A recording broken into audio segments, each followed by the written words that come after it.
are listening to the Heavy Metal Hangover, where the beer is always cold and the music is always heavy.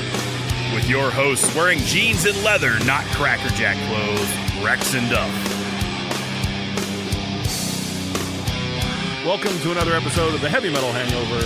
My name is Duff. My name is Rex.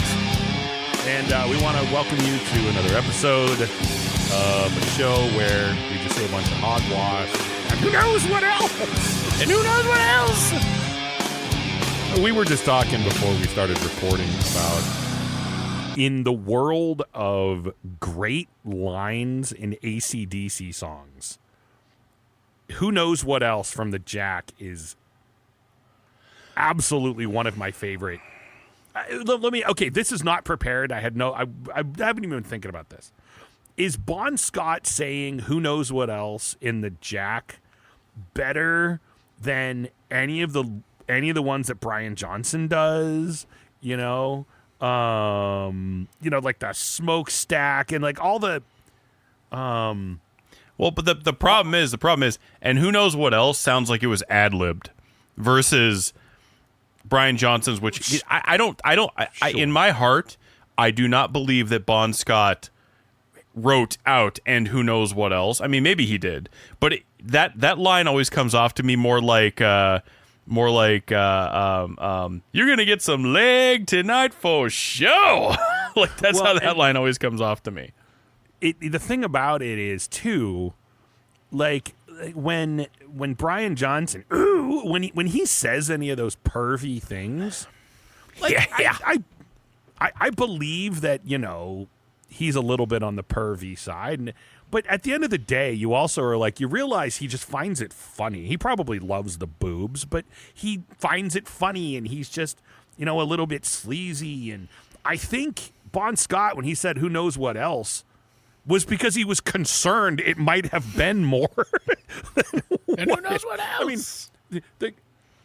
I mean, Bon Scott was the kind of guy who would have looked at you and been like, "Look, kid, if you've never had crabs, you've never really lived." I had a funny story. When I was 15, I worked at a restaurant, and I was a dishwasher. And this one cook, he walks up to me and he's like, "Look, kid, if you've never had crabs, you've never really lived." And then he walked away. Well, there was the whole conversation. The non-American with that. For our international listeners, you probably already know this, but for the non-American version of "Let There Be Rock," so the American version of "Let There Be Rock," at least when it was originally released, had "Problem Child," which was actually on Dirty Deeds as well. Yep. The international version actually had a song called "Crab City in Blue," and that's basically what it was about. Well, having crabs. And what's funny about AC/DC is how it's well known that the other guys in the band were total geeks. Like they were, I realize that Malcolm had issues with drinking, but Bon Scott, on the other hand, would actually walk into a bar and get drunk and fight somebody. Well, that was the back of the first album where they were talking about your drummer who has those pull cues he calls drumsticks, broke them over somebody's head or something like that. Well, I mean, realistically though, what are the Young brothers really going to do in a fight? I mean, punch somebody in the knee. Yeah, they're going to headbutt somebody in the knees. I mean, it's like, I mean, oh God, it's funny. Anyway, I don't know. Of all the little, sometimes I overthink all the great sleazy moments in AC/DC albums. But I mean, we've talked about this, but it's actually been a long time since we've talked about it. But how Brian Johnson would come up to you and be like, "Oh, I totally want to. I would love to play with. I would love to have a little bit of fun with your old lady and your sister." You know what I mean? And Bon Scott's the reason why she had. Bon Scott's the reason why when you first started dating the girl, she had to have a conversation with you. She had to be like, "Oh, by the way, I've got the herp," or whatever. And who knows what else? And who knows what else? God, seriously, I actually absolutely love that song. The Jack, I mean, I love that song anyway. Poker Face was her name. I still need you to cover Girls Got Rhythm. Yeah, I know that one at Backseat least rhythm. Backseat rhythm. Brian Johnson's, Back in Black is like really high, but even Brian Johnson acknowledges that was way too high. But Brian Johnson, you can kind of do a Brian Johnson impression. You can just do the Jim Brewer impression of Brian Johnson, where singing Bon Scott is a little harder to try to do, mainly because it was, it just had that sleazy way about it. But oh man, dude, seriously, I don't know, but of all of the Bon Scott songs, there's something about "Can I Sit Next to You, Girl?" It's just one of those songs that. But you'd be more likely to say, Girls Got Rhythm, Backseat Rhythm than Can I Sit Next to You. You'd be more likely to walk up and be like, wow, I just want to see what you got for me. I just want to see what you got for me. Yeah, that's true. That is Love at First Feel. I mean, there's a few. There's a... Wow, I just want to see what you got for me. I mean, I know I'm well known to not be a fan of the Dirty Deeds Done Dirt Cheap record. I mean, I like it because it's AC/DC, and I basically like AC/DC, albeit it's would rank lowest for me in the Bon Scott records. The other ones are kind of hard for me because it would depend on my mood as to which one, like how I would rank the Bon Scott records. But Dirty Deeds would be in last place. That's kind of, and I know that's a horribly unpopular answer, but it just would be for me. But I mean, Love at First Feel is a good song. It's funny. I today this week in this kind of what we're talking about here and what I said before. This week I messaged you and I was like, I think you missed an opportunity by not becoming a cosmetic surgeon, because I could totally see you in a consultation be like, all right, so what we're gonna do is we're gonna always go bigger, and second of all, look, I'm gonna need you, I'm gonna need you, to take a look-see, because I need to see what you got for me. So lose the bra. Dude, I was watching a I swear to God, I was watching Lose the bra. Trying to remember, I was watching a documentary, and I mean, I swear to God, it was something like a World War I documentary or something, and someone said the word look-see, and I about fell out of my chair. You're watching this. I need to take a look-see. I took a look-see. I was like, oh my God, he said look-see. That's well, the great thing about look-see is it's a kind of word that I would use because it's a pervy word, but it's also one that no one from the last 2 generations, maybe exactly that and peep show. I've been known to say words like peep show. Well, dude, anybody who listened to this show really early on, which, to be honest with you, a lot of the people listening to this show now might have been listening to this show really early on, and I say that because they're probably the only people who are still willing to listen to this show. But it was that night where, hey, I am very proud of the fact that I brought back the term key parties. I just saw the term mentioned somewhere. I feel like for the story, and I don't like doing key parties. Let's tell listeners what we used to talk about. But in this case, it was kind of funny where there was something going on, and whatever we were talking about, I mean, a normal person would have been like, oh, it turned into an orgy or something, or whatever. Like, oh, they went and did this, blah, blah, blah, blah, blah. And I was like, they were probably at a key party. You're like, wait, what? I don't even know if you knew what they were. No, I knew what they were, but the last time I saw one of those mentioned was some movie from like the early 70s. I was going to say, I probably read it in some like Hustler magazine published in the late 70s or something. I was going to say that's the last time, I think a key party would be more of a Playboy thing. Oh, I don't, because there's it's a little bit more organized. Larry Flint wouldn't be that classy.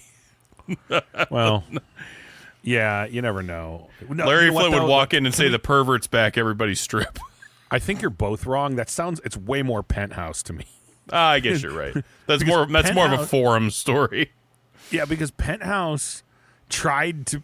The problem with that magazine was other than the fact that they did a really bad job of like IDing people in their magazines. That was the one that had the mega problems with that, by the way. Not the other ones, but Penthouse was one that had those problems. Yeah. Namely, Tracy and all that. Probably shouldn't mention names because I don't want it to get flagged on the show, but you know what I'm talking about. Well, she's an actress, so she's actually a legitimate actress, but she is now. You're right, but anyway, I'm not going to string the words together with. But anyway, my point is, they were that like they wanted to be Hustler for people who made $500,000 a year. Yeah, they wanted to try to pretend like they were. See, Playboy was never filth. It was Penthouse wanted to be high class filth. So why don't we Flint wanted Hustler to be filth for the rest of us? Why don't we get back to music? 'Cause I think we're starting to go a little deep into a territory that you wouldn't go to for a show called The Heavy Metal Hangover. Dude, if you listen to The Heavy Metal Hangover and you don't like filth, I think you're. So I wanted to. Well, go ahead. You said if you don't like The Heavy Metal Hangover. Well, we were also talking about pervy lyrics from AC/DC, and I think it all goes together. But anyway, go on. I was gonna say, so we have a few bullet points. Why don't you read off some of the bullet points, and we can because we're having trouble figuring out. Like what to talk about. So maybe if we put some of these out here, people can say, "Oh yeah, talk about that," and give us some ideas. So the first two, I feel I know no one can see this, but I feel like the first two we just recently talked about. I don't know. Read them off and just put them out there. Okay. Well, the first one is backyard grilling songs asked by listener Nick. We can talk about backyard grilling songs for sure. I don't. What? Damn it! You didn't fall for it. I'm really glad I didn't. I was trying to. I was hoping you would read that without thinking. I just tried to pull a prank on Duff. I'm not going to tell you what the prank was because it gets pretty vulgar. But I would have edited it. I would have edited it out. But I was trying to pull a prank on Duff. Yeah, well, I don't actually care. Had I continued reading the next few words in the sentence, yeah. Oh, I was so close. I was hoping you were kidding. I like as soon as you said the first part, I'm like, oh, he's gonna do it. No. All right. I actually don't care about reading the bullet points. I just was okay. For those of you not listening, and for those of you listening, I just tried to pull a prank. It failed. Oh well, it's still hilarious because I almost got him. So. Generally speaking, we've been talking a lot about this. I actually do like this one, by the way, that I have, and it we can't make a list out of this, but I think it's actually a good. Yeah, that's actually one I was going to mention was so one of our listeners. This is a real one, not one of the ones I just made up to try and prank Duff. Was one of our buddies, Mark, via Instagram a long time ago now. At this point, asked us. Name 10 albums or bands that sum up your musical tastes now. Because one thing we've always talked about on this show is, a band that that you like today is like your favorite band in the whole world. 6 months from now, I'm not saying you're not going to like that band, but we all get obsessed with things like, for sure. You get a new album by a band and it's all you want to listen to. And then it kind of puts you on to other things. Now, I will say that I would like to sum this up. This is the heavy metal hangover because one thing, me personally, I have to say, I could name you 5 bands right now that I'm listening to a lot. None of them are metal. Yes, there are some metal bands that I am listening to. And actually, we aren't doing picks of the week, but I did want to mention the last 2 Game Over albums. So I've been following Game Over for years and years now. They did Burst into the Quiet is like one of my favorite modern thrash metal albums. But their last 2 albums, and actually I will admit I slept on not their last one. I actually pre-ordered their last one and got it. The one before that, it kind of slipped under my radar. It's awesome. So Game Over, if you want to check out their last 2 albums, all their albums are good, but. So they used to be more of like the pizza thrash type of stuff where they were more just general thrash metal, modern thrash metal. Like I still, by the way, I would hate that term if it wasn't like actually kind of sort of the right term. And that's exactly why they're Italian. They have this song called "Crime." I think it's called "Crimes Against Humanity." I can't remember, but they're singing. They have that like a little bit of an Italian accent, so they're like, "It's a crime, it's a crime." So every time I hear that song, I sing "Pizza Crime, Pizza Crime, Pizza Crime." I don't know why, but it's stupid. Anyways, their last two albums, I think they really matured in songwriting, and they actually said they tried. If I remember right, I read an interview with them where they said they purposely tried not to go in a different direction, but to mature in their songwriting and to kind of. It's hard to explain, but their last two albums, I listened to them the other night back to back, and they were just really cool. I even messaged you and I said, I think. Their older stuff is just straightforward, like Municipal Waste style thrash, where it's just fast and it's not as goofy, meaning it's not like about getting drunk and puking, but it's about it's that kind of like thrash metal where it's just we're gonna play. Does it have a bit of a crossover feel to it? No, dude. I've heard Game Over. It's just been a long time, and the reason I say that is Municipal Waste is definitely a thrash band, but they've got those elements of.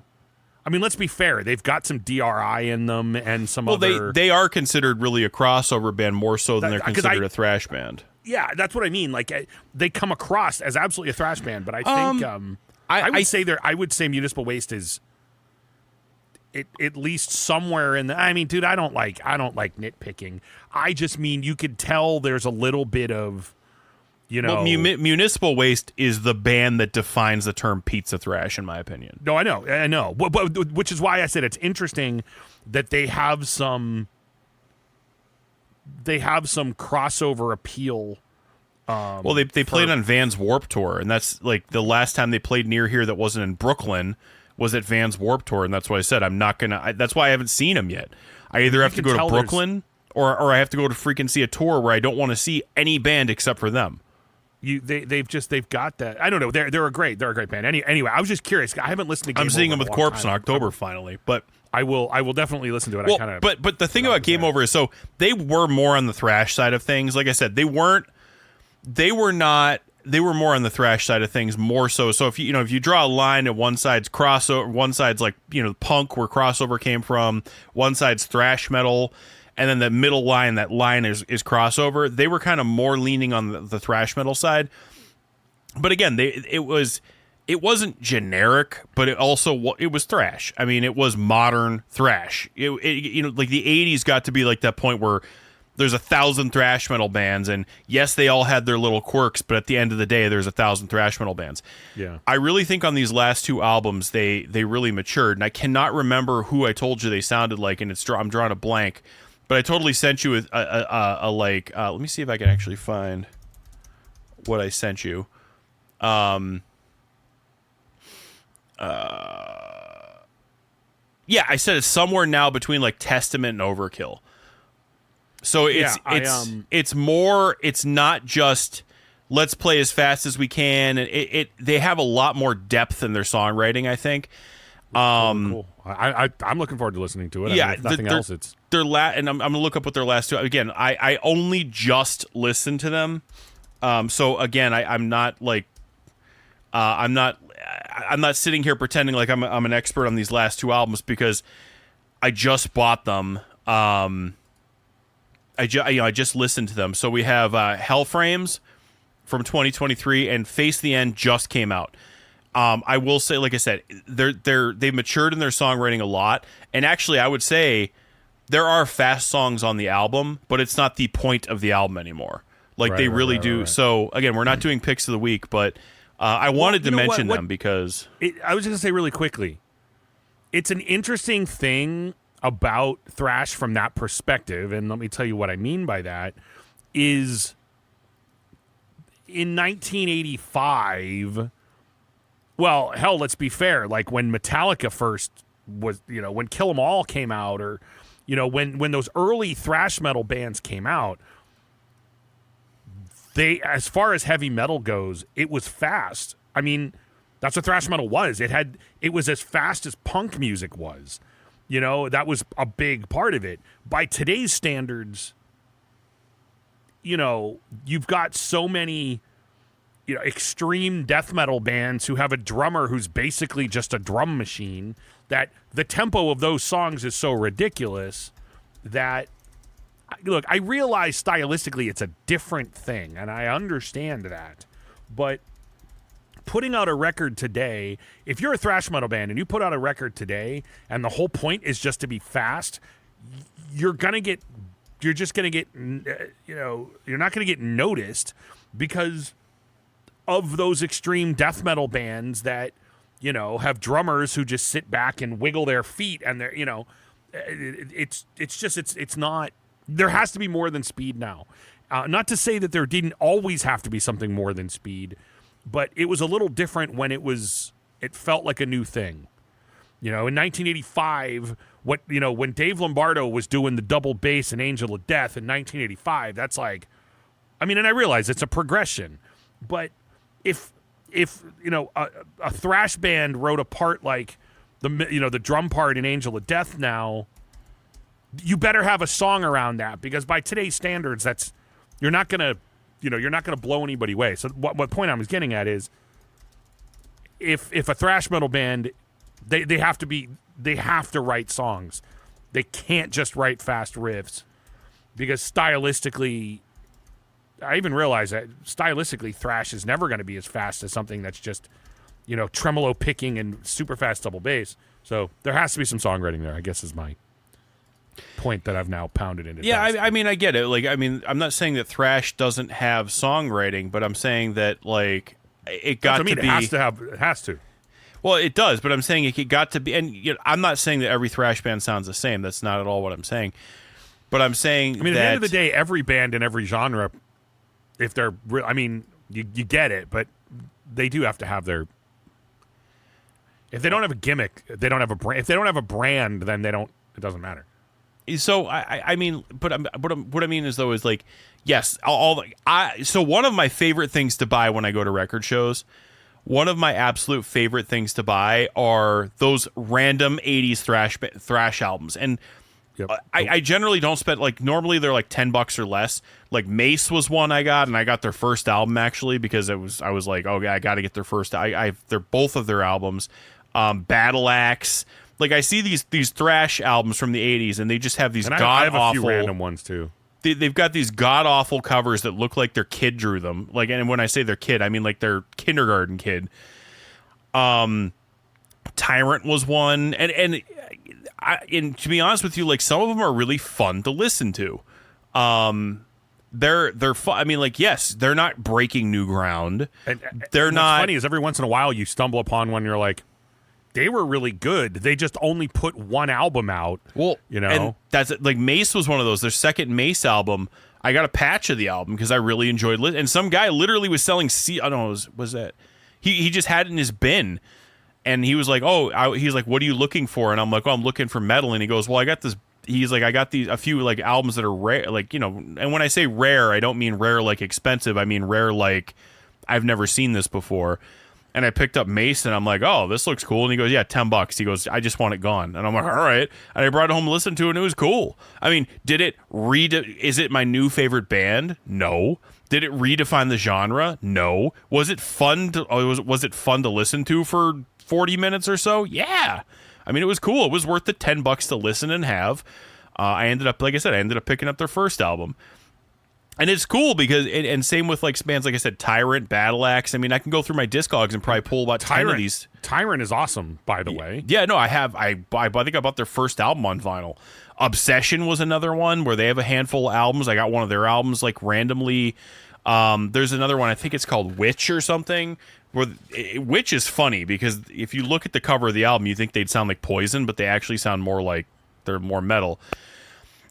Those random albums are one of my and again, I don't want to turn this into a format discussion because we always talk about formats, but one of the reasons I love going to some of these record shows, and I'm going to one in a week or 2 weeks or something like that, is digging through those metal bins or going into somebody's metal bin and finding this album that I didn't even know existed. And, people who grew up in the 80s and actively listen to metal in the 80s might, but yeah, but sometimes you're talking about a band that they put out one album and they were on one compilation that was only released on cassette, And I mean, those bands, there's plenty of those bands that exist. And you're like, well, they had to have been big because they got signed. And it's like, well, sometimes they were signed to, well, Metal Blade signed bands that put one song out, never even had a record. We ran into that not long ago. I remember what it was.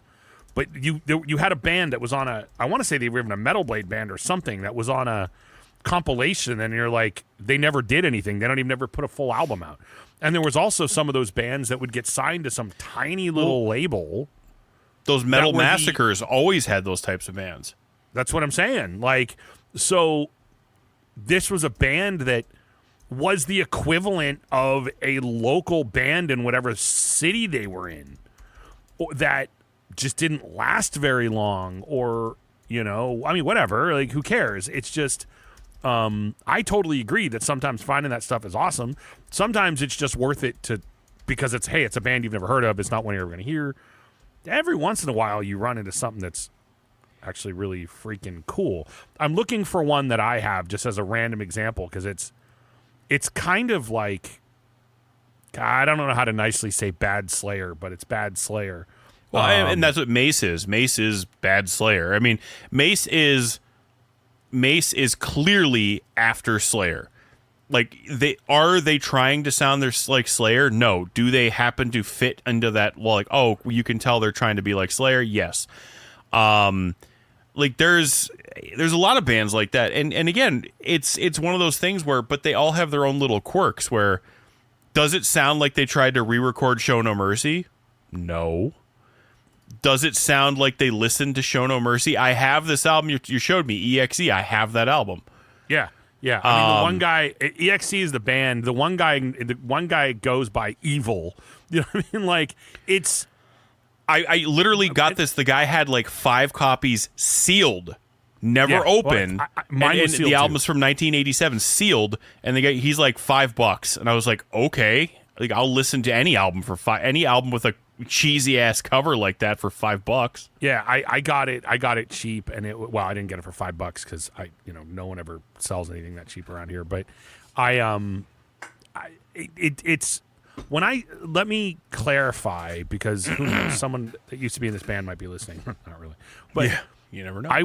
I will say this: when I say it was Bad Slayer, what I mean is we're talking about a band that was clearly, look, I will give an example. When The Haunted Made Me Do It came out, I kept constantly reading people saying, oh, it's just a Slayer record. No, it's really not. There were, however, other bands that Slayer gets popular, and they are quite literally doing everything in their power. By the way, Rex, have you clicked on that link and looked at the pictures of those guys? It's amazing. I didn't look at the pictures of the guys, no. No. Oh, my God. Do it. Like, go to that link, click on lineup, and look at the picture of every one of those guys. And like, modern or old? Like, oh, my God. Like, Evil's hilarious. No, they get worse. They get way better. Not even. Geez.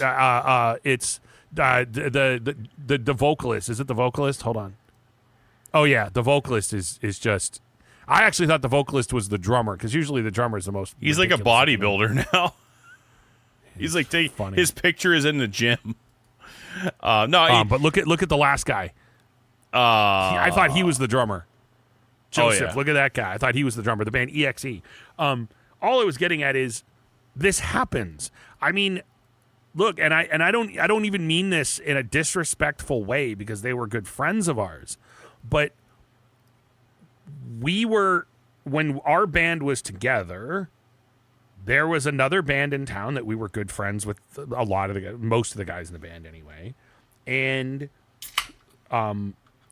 they sounded a lot like, I don't know, they had some Machine Head in them. They were kind of, they were metal. But no, and then Slipknot got popular. And all of a sudden, like, they did everything in their power to sound as much like Slipknot.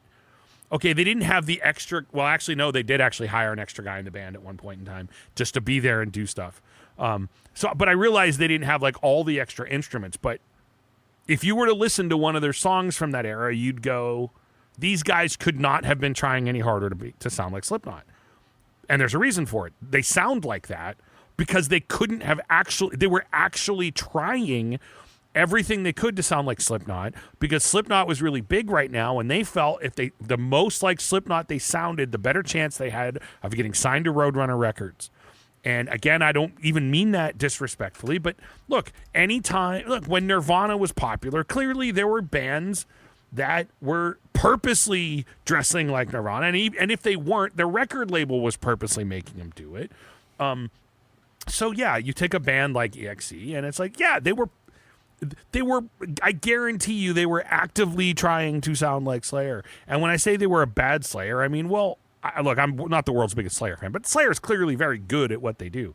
But I don't even mean that to say that the band was bad, and I don't even mean that to say the record's bad. It's not great, but I mean, it was a fun listen. You know, if I clicked a little button on my Discogs and it gives me a random record to listen to and it comes up, I'll throw it on. It was fun.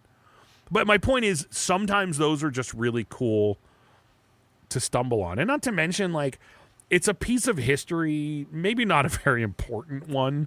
You know, we're not talking about, you know, you didn't discover this life-changing thing. But hey, you discovered a band that is in a style you like, and they were signed, and they probably played with some bands you like, and, you know, I mean, it's just fun. I mean, we played in a band that was like that. You know, we weren't signed, whatever. That's a longer story. But I mean, our band we were okay. We weren't great. Our records weren't great. They weren't terrible.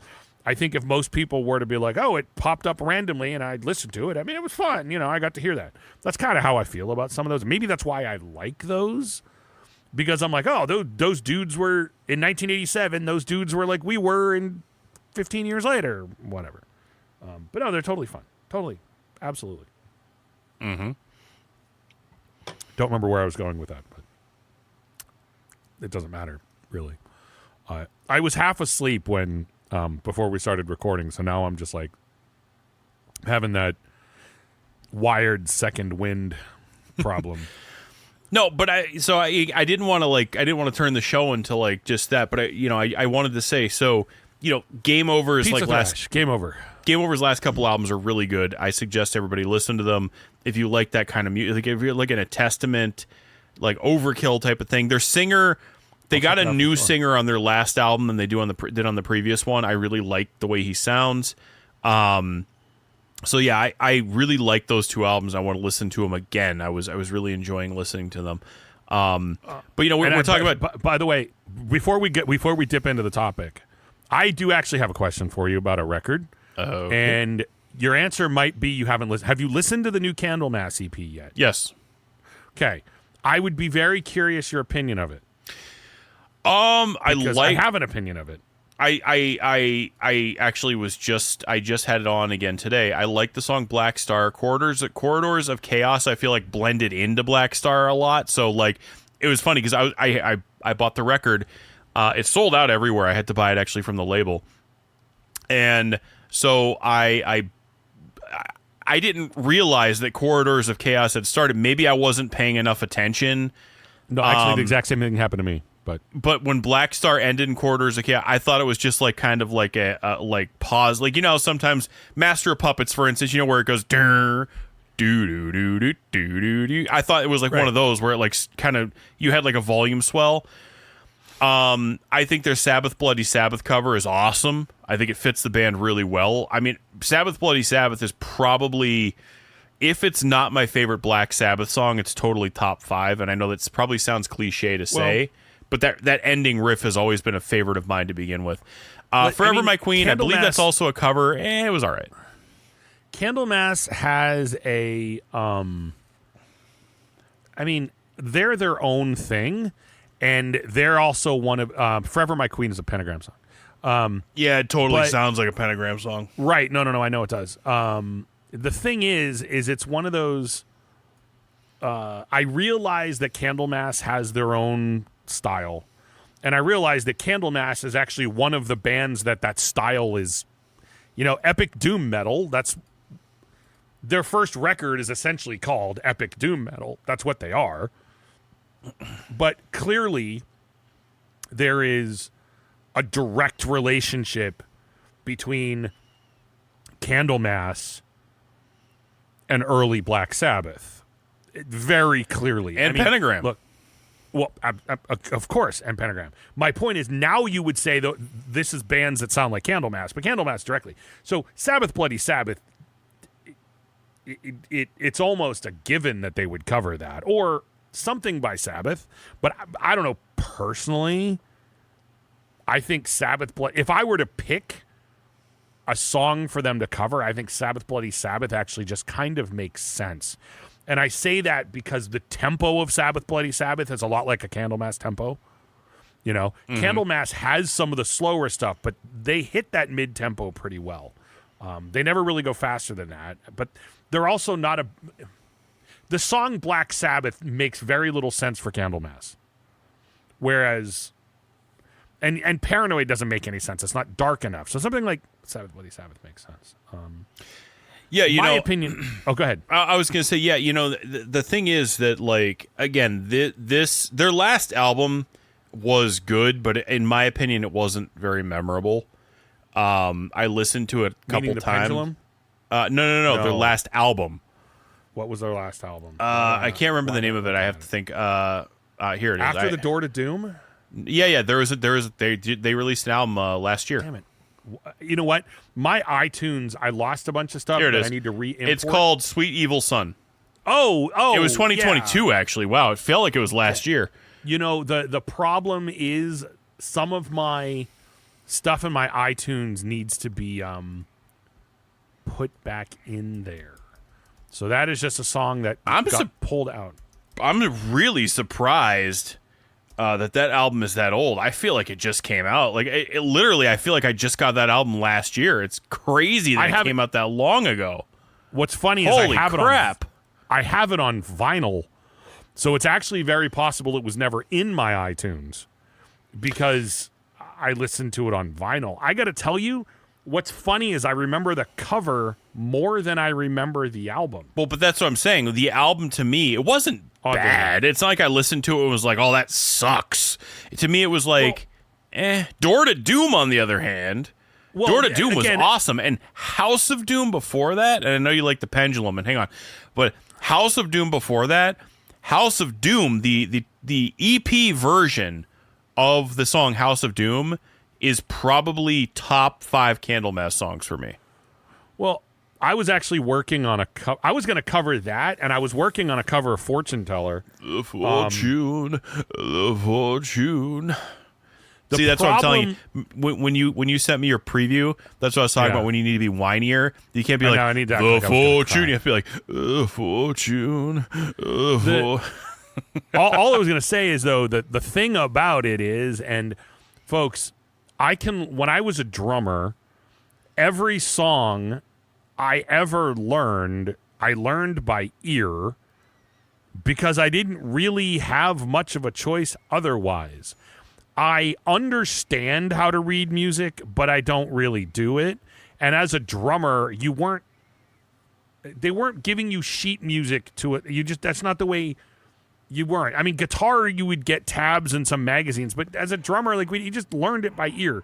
Which, I mean, in fairness, you don't have to, match pitch. You just have to learn it. But anyway, I am not, by any means, a good guitar player. In fact, I'm a pitiful guitar player. But as far as playing guitar goes, I am absolutely terrible at trying to learn a song by ear. And nothing from the House of Doom EP has... There's no published guitar tabs or anything for any song off of that EP. So even Fortune Teller, the main part of the song, the main guitar is literally it's the same 3 chords, just, it's the same exact 3 chords.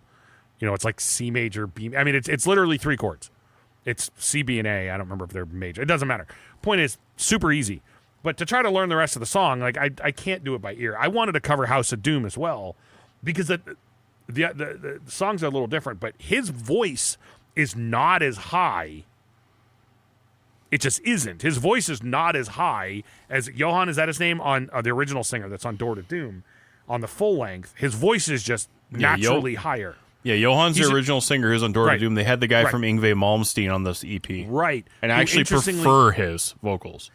The I do in some respects. The reason I prefer, and I don't want to get into this conversation because we've talked about it enough, but I think the reason I prefer Johan's vocals of the song House of Doom is just because it sounds like a song that was written for his voice, where the other songs on House of Doom sound like they were written for the guy on House of Doom. That's more what I mean. It's less a vocal performance that I like differently. It's just I think one fits a voice better than the other. But that's besides the point. I was going to cover House of Doom, but I can't. There's no tabs for it, so I can't.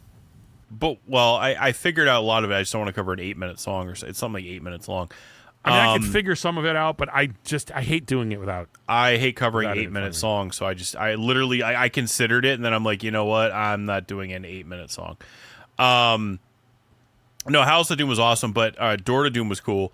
It's 6.5 minutes. It's still too long for me. Anyway, so what I was gonna say though was their new EP. For some reason, Candlemass when their EPs, I always enjoy their EPs more than I enjoy lately.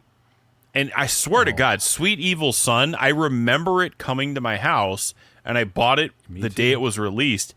And I cannot believe it was almost 3 years ago. Like, it feels like that album came out like last week or last year. I admittedly remember the cover. Like, I looked right at it and was like, oh, I have that on vinyl. That's why it's... when I looked at it, I was like, why is it not on my iTunes? It's because I have it on vinyl. It might never have gone in my iTunes. I don't exactly have a huge recollection of the album. If I put it on, it would all go, oh, yeah, those ones. I remember the song Sweet Evil Son. I remember remember the title track. I remember listening to the album and saying, "Yep, that's Candlemass," and that was my opinion of the album. Yep, that's Candlemass. Black Star I actually really enjoy. So I don't know if it's one of those things where it's they've kind of entered that state where an album sounds forced for them. Yeah. Because really and truthfully, like, you know, they're a band. They've been around for a long time. Can we say this though? I mean, it's really. I agree with you that Corridors of Chaos and Black Star kind of blend together. This is an EP. If you want to think of it that way, it's an EP with one song and 2 covers. And the covers are really well done. They're well done, but I mean, at the end of the day, it's 2 songs that are kind of smushed together and 2 covers. So. If it's forced, at least they weren't forcing anything out of it. It's like, actually, we talked about this before. This is less of an EP and more of a single. This is more of like A side, B side. You know, like the 2 covers are the B side to the record or something. The B Squad. Oh yeah, don't get me started about the B Squad. So here, and I do want to get to the topic we were going to talk about, but. One of our listeners, who I've met, super cool guy, and he asked me if I had listened to it, and I said, damn it, I completely forgot. So I listened to it. I didn't like Black Star. I listened to it twice. It's not that I didn't really, I just didn't like it. I was just like, there's something about it I didn't like, and I don't remember. I could listen to it again. I don't remember. I don't remember if it was a chorus or something about it I just didn't like. It's Candlemass. I mean, again, Black Star is another one of those songs where, like, yep, that's Candlemass. But I will say, and I really probably should listen to their last album over again, like, and compare it to this. But I mean, I can't believe that last album was. I am dumbstruck because it feels like that album just I can't get over it. It feels like that when they said they were releasing a new EP, I was like, wow, so close to their last album. I didn't realize I don't know how I don't realize it was 3 years ago. It just doesn't seem like it was that long ago. No, I agree, but so let me and throw I bought out, it on release day. It's not like I bought it years later. I know I had it on release day too. Part of me thinks I have 2 copies of this. I don't know. I swear to God, I have 2 copies of this. Like I think I ordered it, but I didn't add it to my Discogs, and then I went and bought it. I'm almost positive I have 2 copies of this record. Besides the point. Here's what's weird about this album for me. I think they did a good job of the Sabbath Bloody Sabbath cover. Admittedly, they did a great job. I don't care to listen to it. And the reason being is, and this is unfair to say it, but there are 2 other covers of Sabbath Bloody Sabbath that I like so much, being the Bruce Dickinson one on with Therapy and the question mark on the Sabbath or on the Nativity in Black, but also the Anthrax version from is that on I'm the Man, or is it on the Armed and Dangerous single? Wait, which song?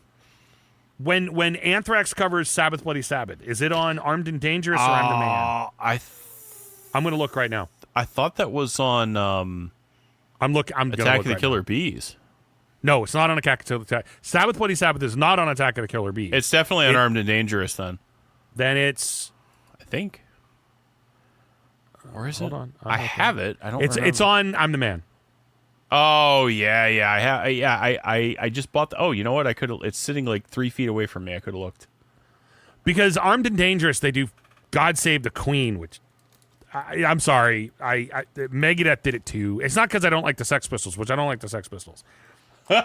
but not because I don't like the Sex Pistols, even though I don't. No. It's because it's just not a song. I don't know. It's a song that works for the Sex Pistols. I might not like the Sex Pistols, but the song works for them, and it just sounds stupid when bands cover it. I just think it sounds stupid when bands cover it. Anyway. Because I'm the Man has the 2 different versions of I'm the Man, Sabbath Bloody Sabbath, and then the live versions of I'm the Man, Caught in the Mosh, and I Am the Law. Right. Their Sabbath Bloody Sabbath, if I am not mistaken, the tempo is a little bit faster. Yeah, they did speed it up. They sped it up, but Joey just now Candlemass really they hit the mood of the Sabbath song because they naturally sound a lot like Black Sabbath to begin with. Theirs is what I would say the most faithful cover of the song. I'm just kind of attached to Anthrax doing it, and I'm really attached to Bruce Dickinson doing it. So to me, it was one of those like extremely great cover. And our listener Matt that said we should listen to it. I was like, I'll check it out, and I totally thumbs up. Amazing cover. My issue with not caring to listen to it is just, I wouldn't turn it off if I'm listening to this EP, but I just happen to already like 2 bands covering it. That being said, here's what's interesting, and I bring this up because this falls into the conversation we were going to have about albums that kind of describe where we are right now. This is weird, and I don't know. I can't think of the last time this happened. You might be able to. I know this has happened a million times. I'm just blanking on the last time it did happen. I'm going to ask you a question, and you might not have the answer for it, but I'm assuming you're going to agree with me. Have you ever listened to a new album by a band and you didn't really dude, I don't hate it. I just don't really like it. You ever listen to a new album by a band and it just doesn't do it for you, but it really makes you want to listen to the band? Because that's what happened to me with this. So it made you want to listen to what, Sabbath? No. Sorry. The new Candlemass EP, it didn't do anything for me, but make me want to listen to Candlemass. And I've listened to Candlemass a ton for the last couple of days, entirely because of that. It didn't make me want to listen to the EP again, and not because the EP was bad. It just didn't really. It didn't do anything for me like Door of Doom and House of Doom did. But man, did it make me want to listen to Candlemass? And I have listened to a bunch of Candlemass this week. I think I listened to this for the first time earlier this week. So let's just say the last 3 or 4 days, I have listened to mostly Candlemass, and it is entirely because of the new EP. I don't know if that makes any sense. Like, you listen to a new album, and it's not bad, it's not great, it's just kind of like whatever. But man, did it? I don't know. I mean, I even started back with like the first Epicus, Doomicus, Metallicus, Epic Doom Metal. I started with that first record, and dude, songs like A Sorcerer's Pledge are great, and The so many good songs. Crystal Ball is my favorite one on that album. Dude, that's another one. I mean, Sorcerer's Pledge I have to go with because I'm a nerd, so Sorcerers and it's kind of like we said last week, or how I said last week about Ozzy's strategic use of castles in lyrics. I gotta get excited about that. But no, I listened to Nightfall and Ancient Dreams. I get a little lost in the middle of Candlemass. Admittedly, I know there's a record or two in there you really like. I get a little lost. Is it Psalms for the Dead you really like? I don't remember which one it is. But Wait, again, what? it's nothing. It's nothing. It's that one or Death Thy Level. I don't remember which is the one you. There's a song on it you really like. On which? Isn't it? Is it Death Thy Lover or is it Psalms for the Dead that has a song you really like? I know there's a song Death somewhere. Magic Doom. Death Magic Doom has If I Ever Die, and that's actually what got me into Candlemass. Really like? Yeah. Oh, yeah. I had to see the cover. You're right. It is that song. I'm waiting for that to be repressed on vinyl. I like how they have House of Doom, Door of Doom, and Hammer of Doom. I think that's cool. The Hammer of Doom. And I really like those albums. They're just they're. The thing about Robert Lowe, I like every Metal Church record, but there's just the first few and the last couple really stand out in my head. But. Like Robert Lowe, I have a couple of their live albums. One of them, the first live album is insane. Live from 1990 with Messiah is insane. Yeah, well, because he's amazing. I have one of the ones with, and I'm trying to remember what it is. I think it's I can't remember which live album it is. It's one of the ones with Robert Lowe, and I got to be honest with you, like he sounds great on the albums. He sounds like piss live. Like I don't know, and maybe you who have seen Robert Lowe live when he was with Candlemass can say like, oh no, he sounds great. That live album, he sounded like he was struggling the whole time, and he was off key. The problem I have with that is like normally you can say, well, he's having an off night. If that was a live album, like why would you put that out? Yeah, it's a little weird. There's times when I give, and I know we keep getting off subject, but again, this is kind of related because, like I said, I've been in a big Candlemass mood, sparked entirely by this new album. But there are times when I try to give a vocalist a good amount of latitude because I understand. Well, you do too, but I mean, I understand that when I was a drummer, I had to learn how to perform whether or not I could hear myself or not. And singers do too, but there is a level of if the sound is bad in your ear, meaning your in-ears or whatever, it is really hard to sing on key if you can't hear anything, yourself included. So I try to give somebody a little bit of latitude for that, but I'm with you. It isn't a bootleg. You know what I mean? This is not a bootleg. It's a live album. It's very possible the guy just wasn't good live. Dude, I don't want to say that because I don't know. I never saw them live with him. But it's sad if that's the case because that's not the only band he sang in either. I know he's sang in other bands too, so it's very weird that he wouldn't sound good, but that happens, and that's it's fine. I just need to listen to it. I never listened to the live album with him on it. I need to check that out. Maybe it's Ashes to Ashes live, maybe. Trying to see if I can figure out which one it would be. I don't know which one it is. I'm gonna look because I want to know now. Sorry to put you on hold, folks. I'm just looking at which live album it would be. Oh, well, yeah. Why would it list? Why would you make my life easy and list it? That would just be too easy for me. Robert Lowe. Yeah, what was the other band he sang in? His live album. God, why would it say it? Ashes to Ashes. Yeah. It's that one. Okay, figured it out. The Robert Lowe album that he sang on is Ashes to Ashes. So there you go. Now you know. So that's the one you think sounds like crap in a box.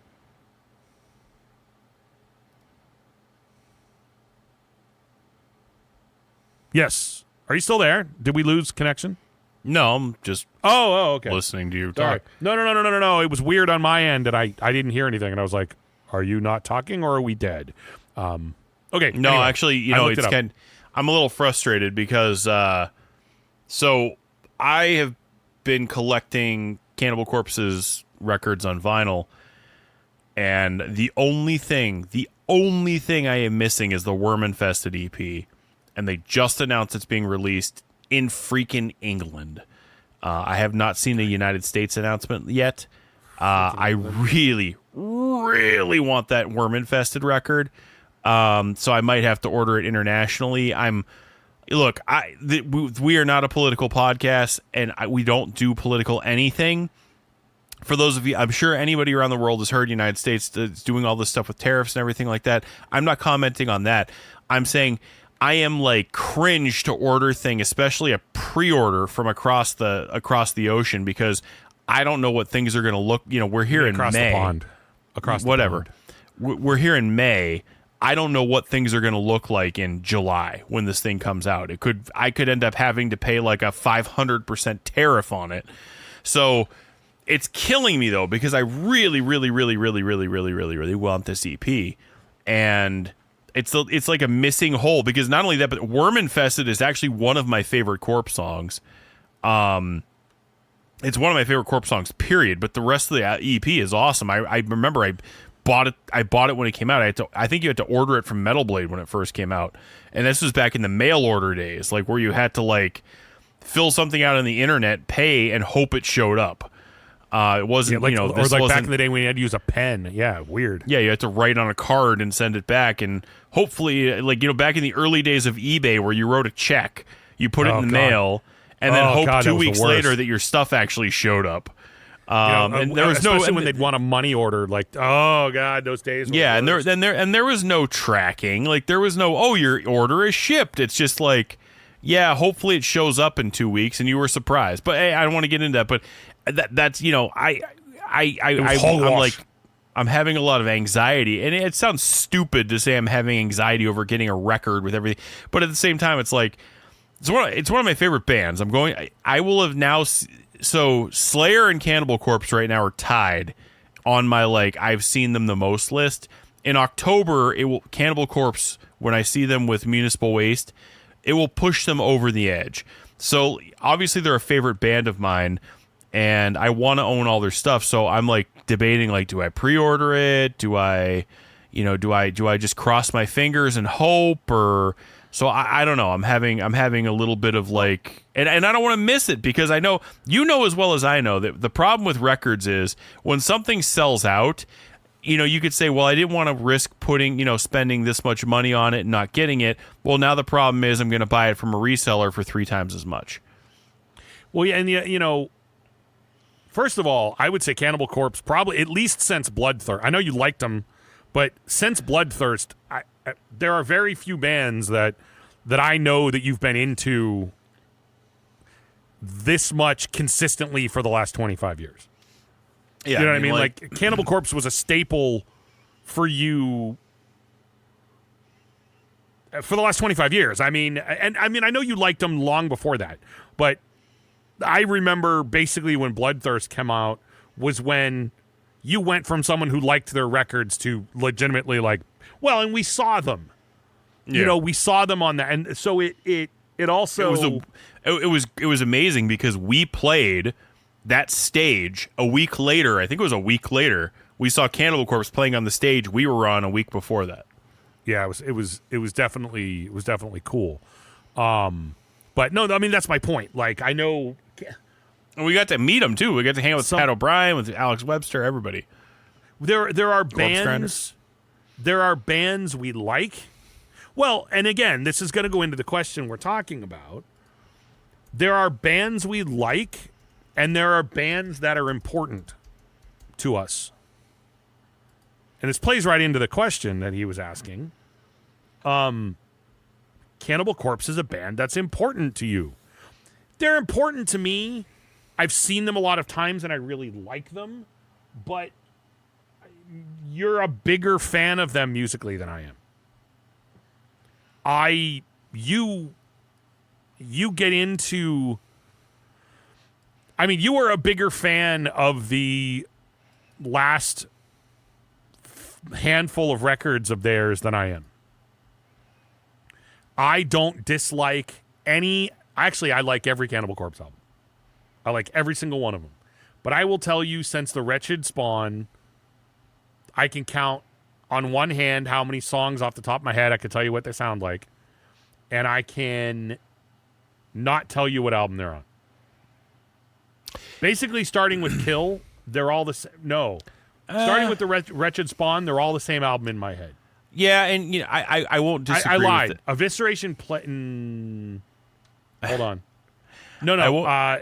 No, actually, it's one or two songs per album that like I know I remember. I mean, I'm looking at, Kill. Like The Time Is Kill is Now, Make Them Suffer. I know I like Death Walking Terror, but basically the songs off those records they play live, I know what they are, but admittedly, you could make a... I mean, I hate to say this. Even Gore Obsessed, but I mean, Hatchet to the Head stands out, and of course, Sanded Faceless. And I like every track on all these records and can tell you what two of them sound like on off of every record. Torture is an exception for me. Like, so, I will say this. So, for me, we always talk... which is the one you... Hold on real quick. What's the one that you're going to get now? Wretched Spawn? Wait, you're talking about the one... No, it's an EP. It's Worm Infested. It came out not too long after Bloodthirst, I think. Gotcha. It was 2003, so it would have come out...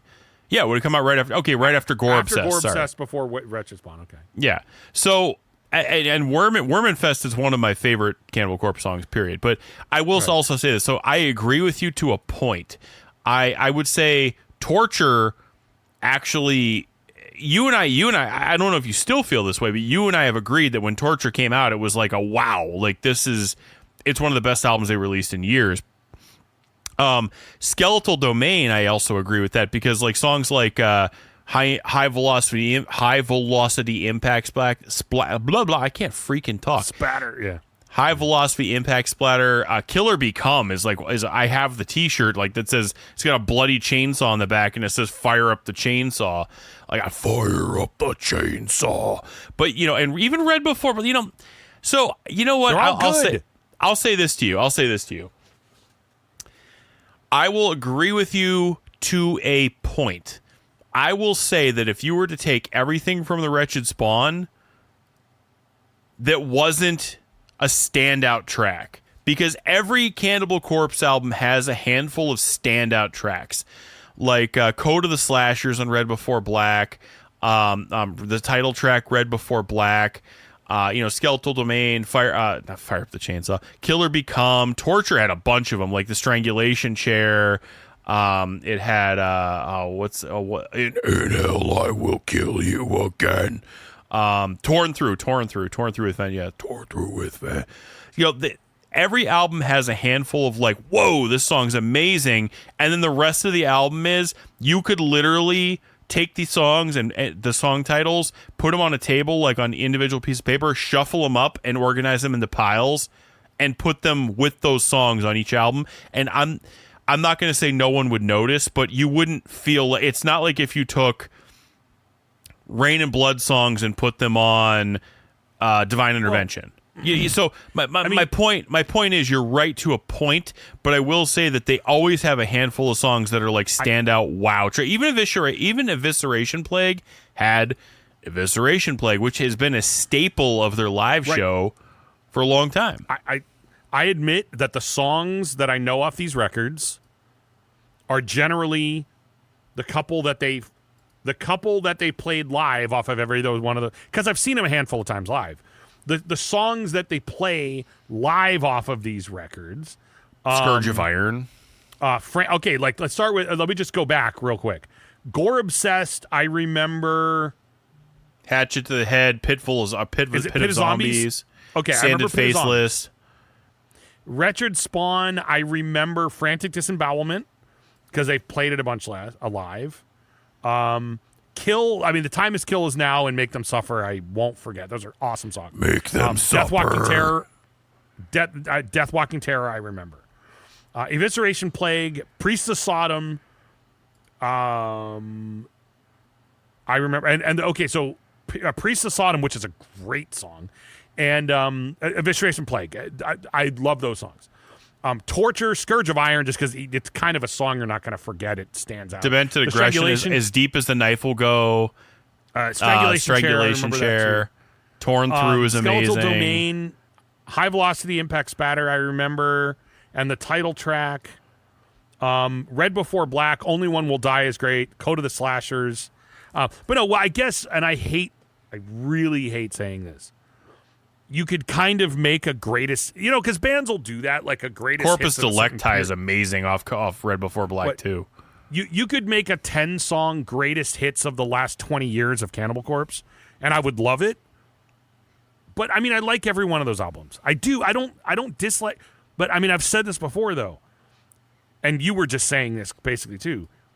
You cannot take, off the Chris Barnes albums, you can't swap what albums things are on. Because they're all every Chris Barnes record is very different. I mean, I agree that they're young and it was a natural progression for the band, but Cannibal Corpse is what they do. They do it very well. They're guess the all I'm saying AC/DC of death metal. And there's nothing wrong with that. I love it. I just, I don't listen to their new albums all that often just because I just don't. But I've seen them half a dozen times live. I will always like Cannibal Corpse. I'll always enjoy them live. I just don't. My point is, I think at least their albums pretty much since Gore. Sorry if that's a squeaking sound for everybody. I think their albums since Gore Obsessed are probably. You're probably a bigger fan of them than me. And again, I don't mean that to say I don't like them. It's just because I'll put it this way: like you want to make sure you have all those on vinyl. I don't. I have Violence Unimagined and Chaos Horrific on vinyl. I don't think I have any of the other ones. I might have Red Before Black, but I don't have. I have every Corpse album up to Live Cannibalism, and then after that, I don't have any of the other ones except for the last couple. And again, there's no actually, I don't remember if I bought Vile. I keep almost buying Vile a million times, but point being, I just that the last 20 years of Cannibal Corpse is just it all just kind of mixes in my head as one giant collection of a dozen really good songs. Nothing wrong with that. But I wouldn't say those albums are important to me.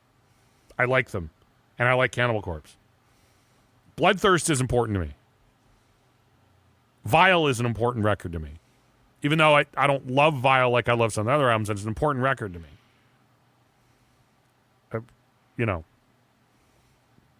Kill is a good album, but it's not important. I guess that's what I'm saying. Some records are important, some bands are important. Their modern records are more so important for you. Is I guess what I was getting at. Which plays into the question our listener asked us. Yeah, I mean, musical taste. I mean, definitely Cannibal Corpse is one of those. I can't deny that. I like I celebrate their whole catalog. I'm not just a Corpse Grinder guy. I'm not a Barnes guy. I mean, when I say I'm not a Barnes guy, when I say I'm not a Barnes guy, I don't mean I dislike the Chris Barnes era. I'm saying I don't. I know that there's some people out there who have two distinct camps. I don't listen to anything after the bleeding. I don't listen to anything before the bleeding. For me, I listen to it all. I enjoy it all. I like Barnes' Cannibal Corpse. I like Corpse Grinder's Cannibal Corpse. I like it all. I just don't think of them as the same thing in my head. Yeah, I mean, I do, but I don't. drastically separate them in my head. I do, but I don't think they were one of those bands that had that big musical awakening. I don't want to call it awakening. Well, that's what I mean. It's not just the vocalist difference. It's the band when they change. changed vocalists, they redefined their sound. But they were redefining They started playing their sound. 7 strings. They started playing 7 strings. They started playing more technical stuff. Because, I mean, really and truthfully, those early Cannibal Corpse albums were heavier thrash albums. Well, and you can say that about a lot of early death metal, but admittedly, though, Vile was that way too. Vile was way more of a technical death metal record for its time. It was, and it would have been that way regardless of Barnes. So I get what I mean by that is the band changed a lot when they changed vocalists, but it wasn't. It wasn't. They changed. What was going to happen regardless? The band. That's what I mean. The band changed, so they got a vocalist who fit their new direction better. Not they got a new vocalist and therefore they changed because of it. And the Created to Kill demo actually sounds really cool. I have a copy totally of it. agree. It sounds really cool. I totally agree. I mean, it's awesome. But dude, I'm not in the Chris Barnes camp. But I like Chris Barnes. Yes. A lot of what he did with 6 Feet Under is laughable. It's so bad. But a handful of what he did with 6 Feet Under is also really freaking good. And what he did with Cannibal Corpse is really freaking good. Every record with Chris Barnes on it, and Vile, if you want to count that, because he was part of it when the album was being put together, they're all amazing records. But I'm not like... Again, I realize when you said there's people in both camps. They're just two different things in my head. They really just kind of are. Sometimes I'm in the mood for the Barnes records, and sometimes I'm in the mood for the Corpse Grinder records. They're just kind of two different things. But again, you know what, though? I mean, I will give an example of a band totally different. It's like Fate's Warning. There's the John Arch era, and then there's the Ray Alder era. And changing Ray had nothing to do with the change in the band. Because the first album that Ray Alder... It's very similar. Actually, it's a very similar story. With Cannibal Corpse, the band changed, and then they got a vocalist to be with that change. With Fate's Warning, they changed singers, and the band didn't really change. The vocals were drastically different. But No Exit, which is the first record with Ray Alder, musically sounds like a John Arch record. It sounds like Awaken the Guardian. Musically, it sounds like Awaken the Guardian with a different singer. If you take the vocals out of those two records, they sound very similar. Perfect Symmetry, which is the next album, is when Fate's Warning becomes a completely different sounding band. But again, I know I've mentioned this before, but what changed Fate's Warning was when they changed drummers. When they got Mark Zonder changed the way that band plays so much that there's two Fate's Warnings to me. There's the John Arch era, and then there's the Ray Alder era. And it's not really because of the vocalist. And again, No Exit, even though it's a Ray Alder record, is way more like one of the John Arch albums. It's also my least favorite album by Fate's Warning. Whoops, giving that away. Short and Night on Brock. I mean, the first record is just kind of like, I mean, whatever. It's a demo, basically. But drastically different thing. Sometimes I really want to listen to Spectre Within and Awaken the Guardian. I love those freaking albums. They're amazing. And sometimes I want to listen to everything else with Ray. They're just different things. That's kind of how I feel with Corpse. In my head, I break them up into two different bands. I don't have a preference. I say I don't have a preference because it depends on my mood. That's it. You know? So bands that describe, how was the question worded? Bands that sum up your musical tastes now, like I said, you would list Cannibal Corpse. I don't think I would. I really don't think I would. Because my thing with Cannibal Corpse is I don't listen to them until I'm like, sometimes I'm just really in the mood for it. Like if I'm really in the mood for Cannibal Corpse, well, let me ask you this. Would you say that Cannibal Corpse is in your general, of the bands you generally just listen to pretty regularly, you would count Corpse among those, I would assume, right?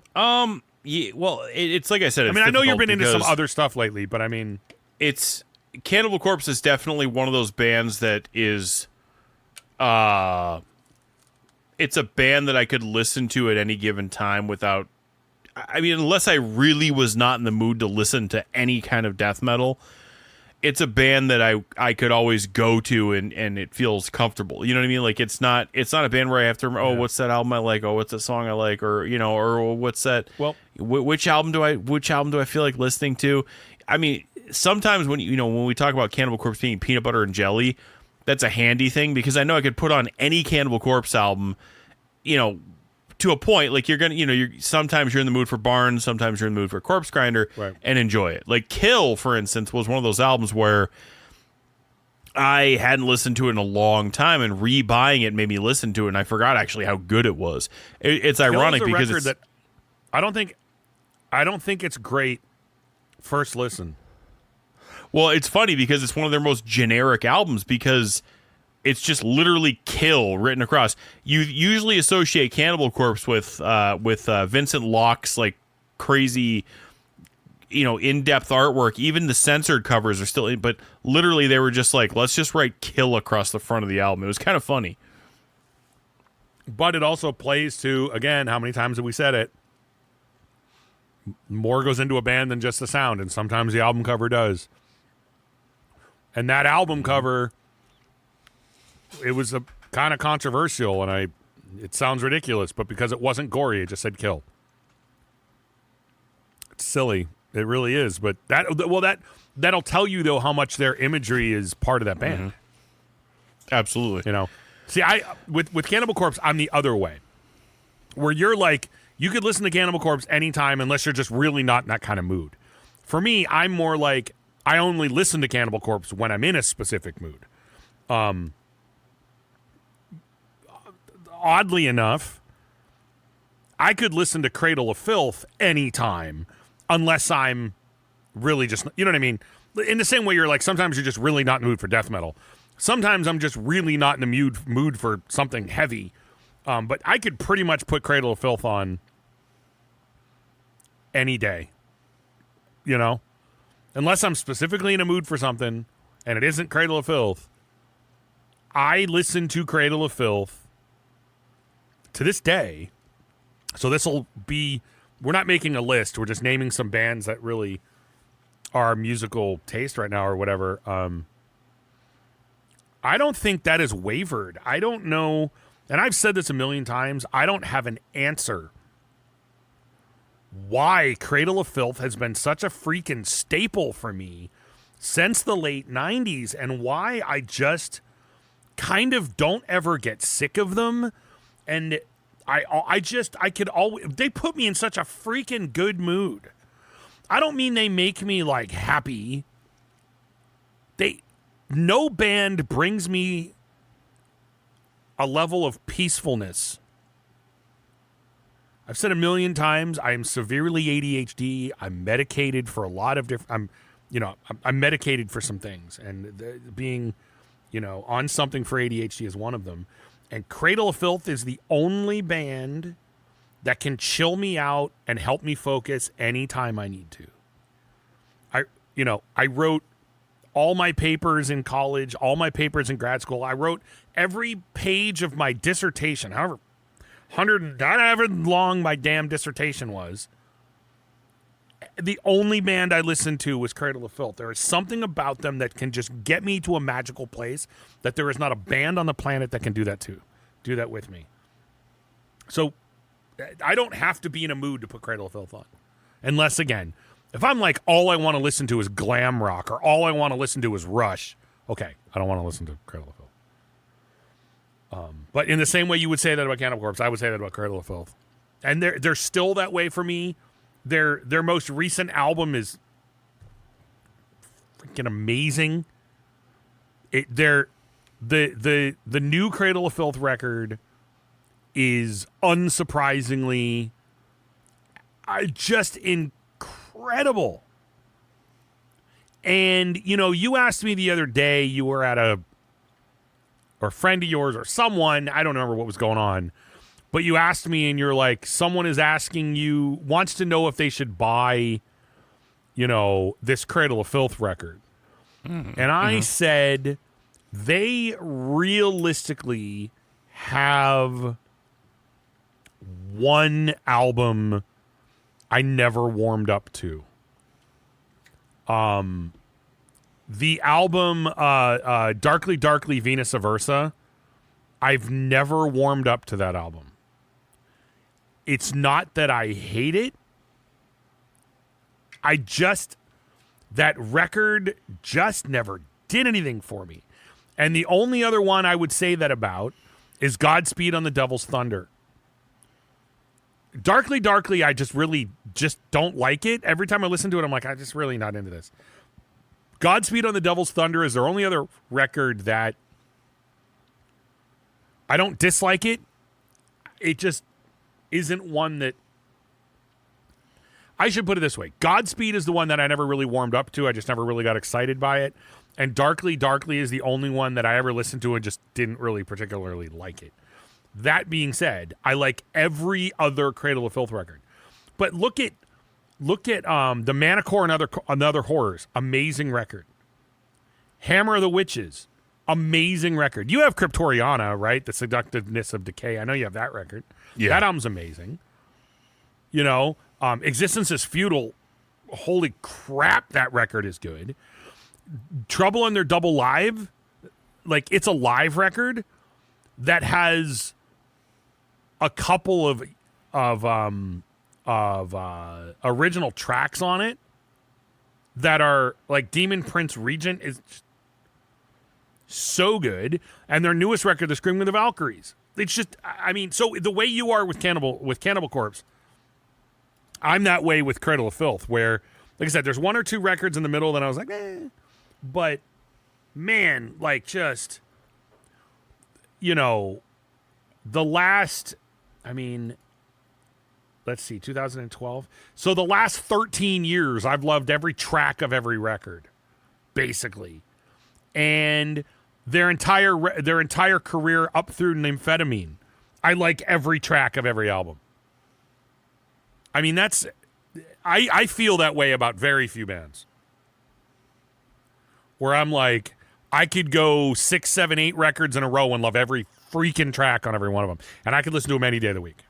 So absolutely on my list of where am I musically right now, Cradle of Filth's on there. Absolutely. And they seem to never go away. I don't know what it is. It's something about their tempo. It must be like a certain wavelength, a certain frequency they hit. I don't know if it's just a pitch thing. I don't know. I cannot define what it is about their music that counteracts my ADHD in a way that nothing else can. And it just works all the time for me. I will tell you, of all the band, if I were to look at my plays, like how the bands I listen to most, Cradle of Filth is easily in my top whatever. The top echelon of bands I listen to the most, certainly metal bands I listen to the most, because let's be fair, I listen to a lot of classic rock too. And musical theater. But yeah, Cradle of Filth, for sure. I listen to more than 95% of metal bands. Easy. 95% of my favorite metal bands, I'm guaranteeing I listen to Cradle of Filth more. As odd as that might sound. Yeah. So anyway, not to just hang up on those two bands, but what are some other ones? I'm curious. And I know you've been in a mood to listen to like new wave and other stuff, and I get in moods to listen to other stuff too. But what would you say are some metal bands that are, again, I already forgot how we described this question, that sum up your musical tastes now? So I have a controversial one. And it by the way, I'm not taking this as to mean this week. Like, what am I in the mood for this week? I would say more like, in general, this time period of my life. Maybe it's the same, maybe it's different, I don't know. It's see, this the reason to me, well, the reason this is a hard question is because it does vary for me. Right. And, really and truthfully, like, I would say, like I listened to Candlemass a bunch this week, but I would not say Candlemass is one of the bands that really defines what I've been into. And I like Candlemass. I have for 20 years. I just mean, I would say Cryptopsy is one. For you, for sure. I wouldn't be shocked. I've been listening to Cryptopsy since I discovered Whisper Supremacy and then You'll Beg in our bins at the radio station. This would have been like the year 2000, so 25 years. Right. Their last album, The Burning of Gomorrah, was amazing to me. They have a new album coming out in June that I can't wait for. I love all the early stuff, None So Vile, Blasphemy Made Flesh, Whisper. I know that Whisper Supremacy and Then You'll Beg are controversial. They did switch styles for a little while to metalcore. They came back with their self-titled. Everything I've ever been. The Tomes of Suffering were amazing. The Burning of Gomorrah, I remember listening to that and just being blown away by how amazing it was. I saw them on that tour. What's their newest one? The Burning of Gomorrah. Yeah, dude, it's amazing. Yeah, I remember I saw them. They opened for Death to All, and I went to both shows. They played 2 different sets, and it was actually kind of funny. I have to admit, this is a little bit of a. I'm gonna pat myself on the back here for a little bit, but they did play 2 of my all-time favorite songs on Whisper Supremacy, which is Emaciate and Cold Hate Warm Blood, which are both amazing songs. Oh, they're amazing. And I remember that they were like, we haven't played these in a long time. And I heard the like bass line to the beginning of Emaciate, the boom, boom, boom. It's just like kind of a growling bass and the drums.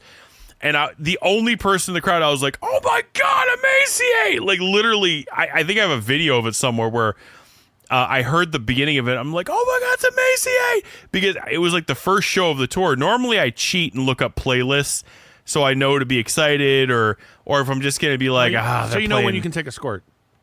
Yeah, well, I wouldn't have at all for this for Cryptopsy, but I mean like just so I kind of know ahead of time, like is this going to be a set list where I should listen to a lot of their newer stuff or a lot of their middle stuff or a lot of their beginner stuff to kind of refresh my memory, because again, and this isn't me like cranking my hog or anything like that, but I mean, in vinyl alone, I have 1,700 albums.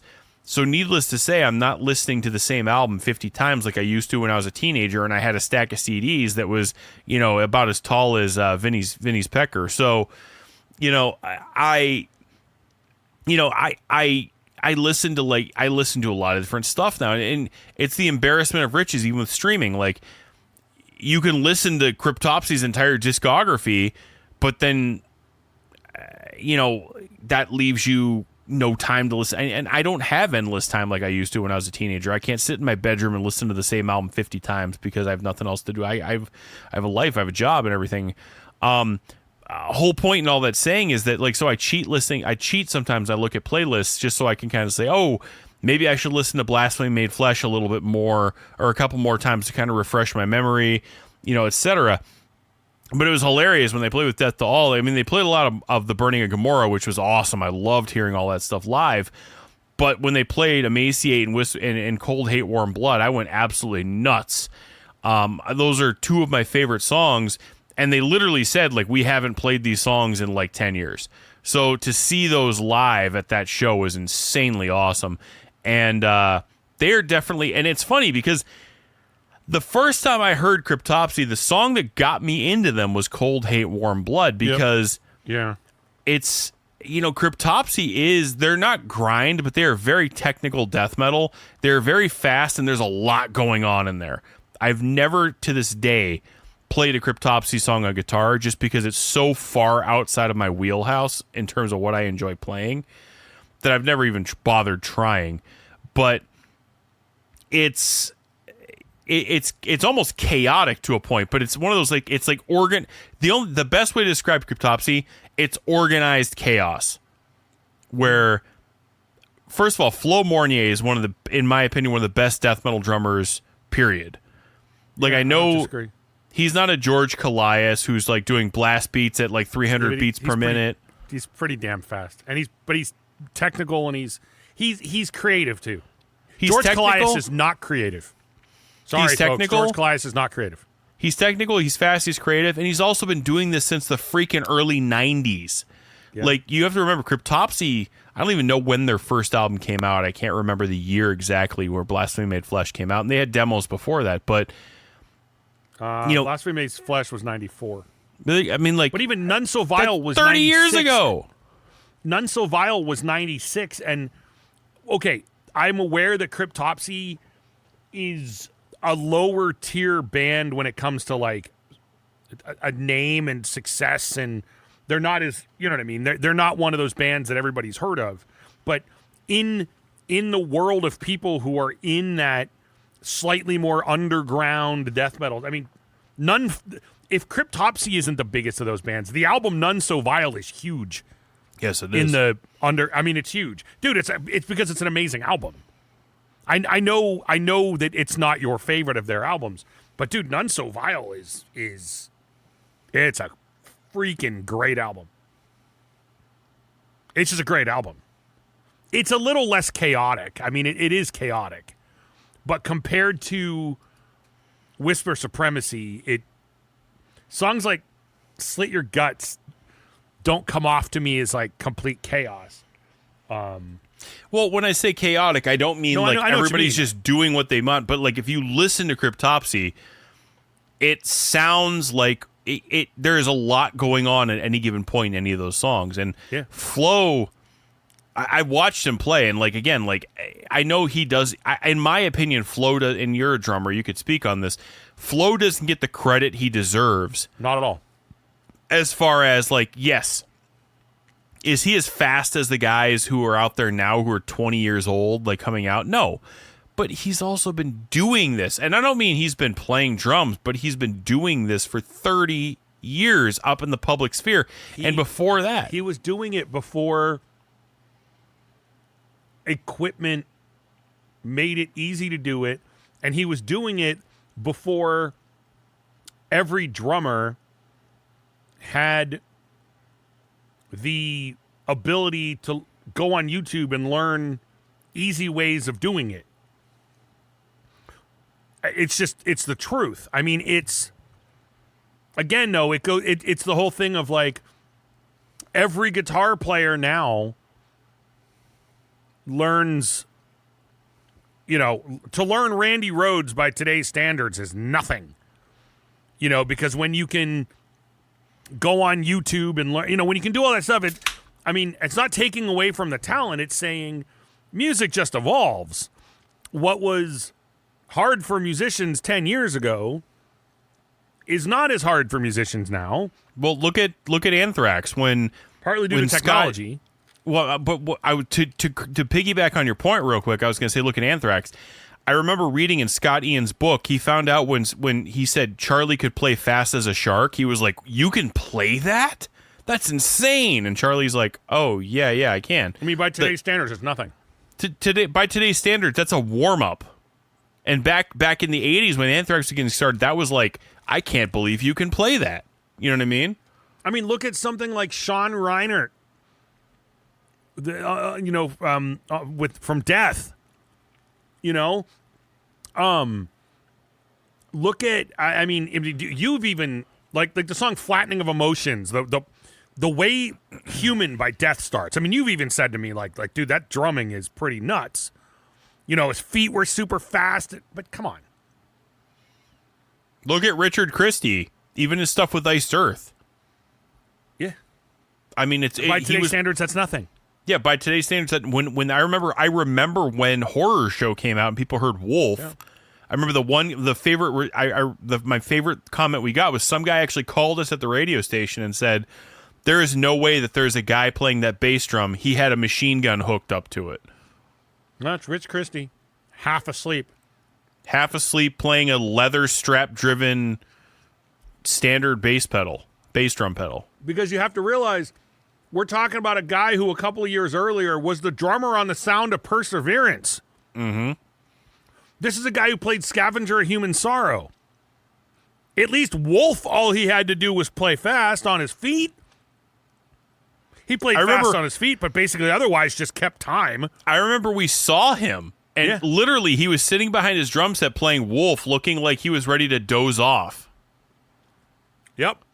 I literally remember he was just kind of hunched over his snare drum, because the snare drum is just bam, bam, bam, bam, while the bass drums are going. And I remember like looking at him thinking like, he literally looks like he's like reading a novel off to the side because he's so bored. What's crazy is, and I mean no disrespect to Rich Christie, but compared to Brent Smedley, who is the guy who played drums for Iced Earth for a very, very, very long time, Deadly Smedley could play circles around him. And I don't mean that because Rich Christie isn't a freaking amazing drummer. He played in Death. It's because Brent Smedley is one of those human metronome guys. He just is.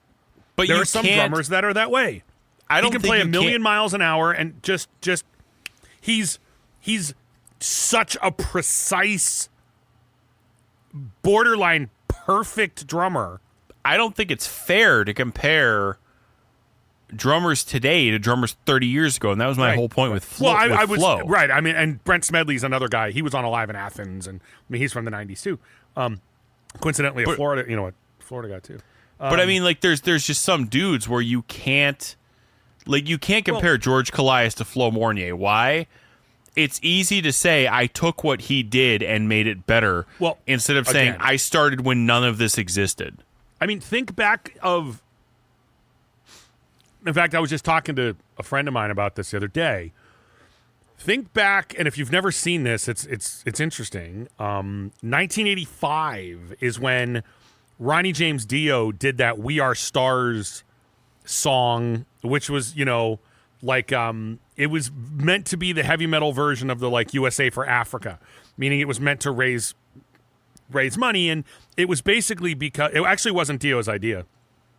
It was Jimmy Bain, his bass player, and Vivian Campbell, his guitar player at the time. It was their idea, but they felt that heavy metal was totally snubbed by that, rock music raising money, and the metal guys were like, well, what happened to us?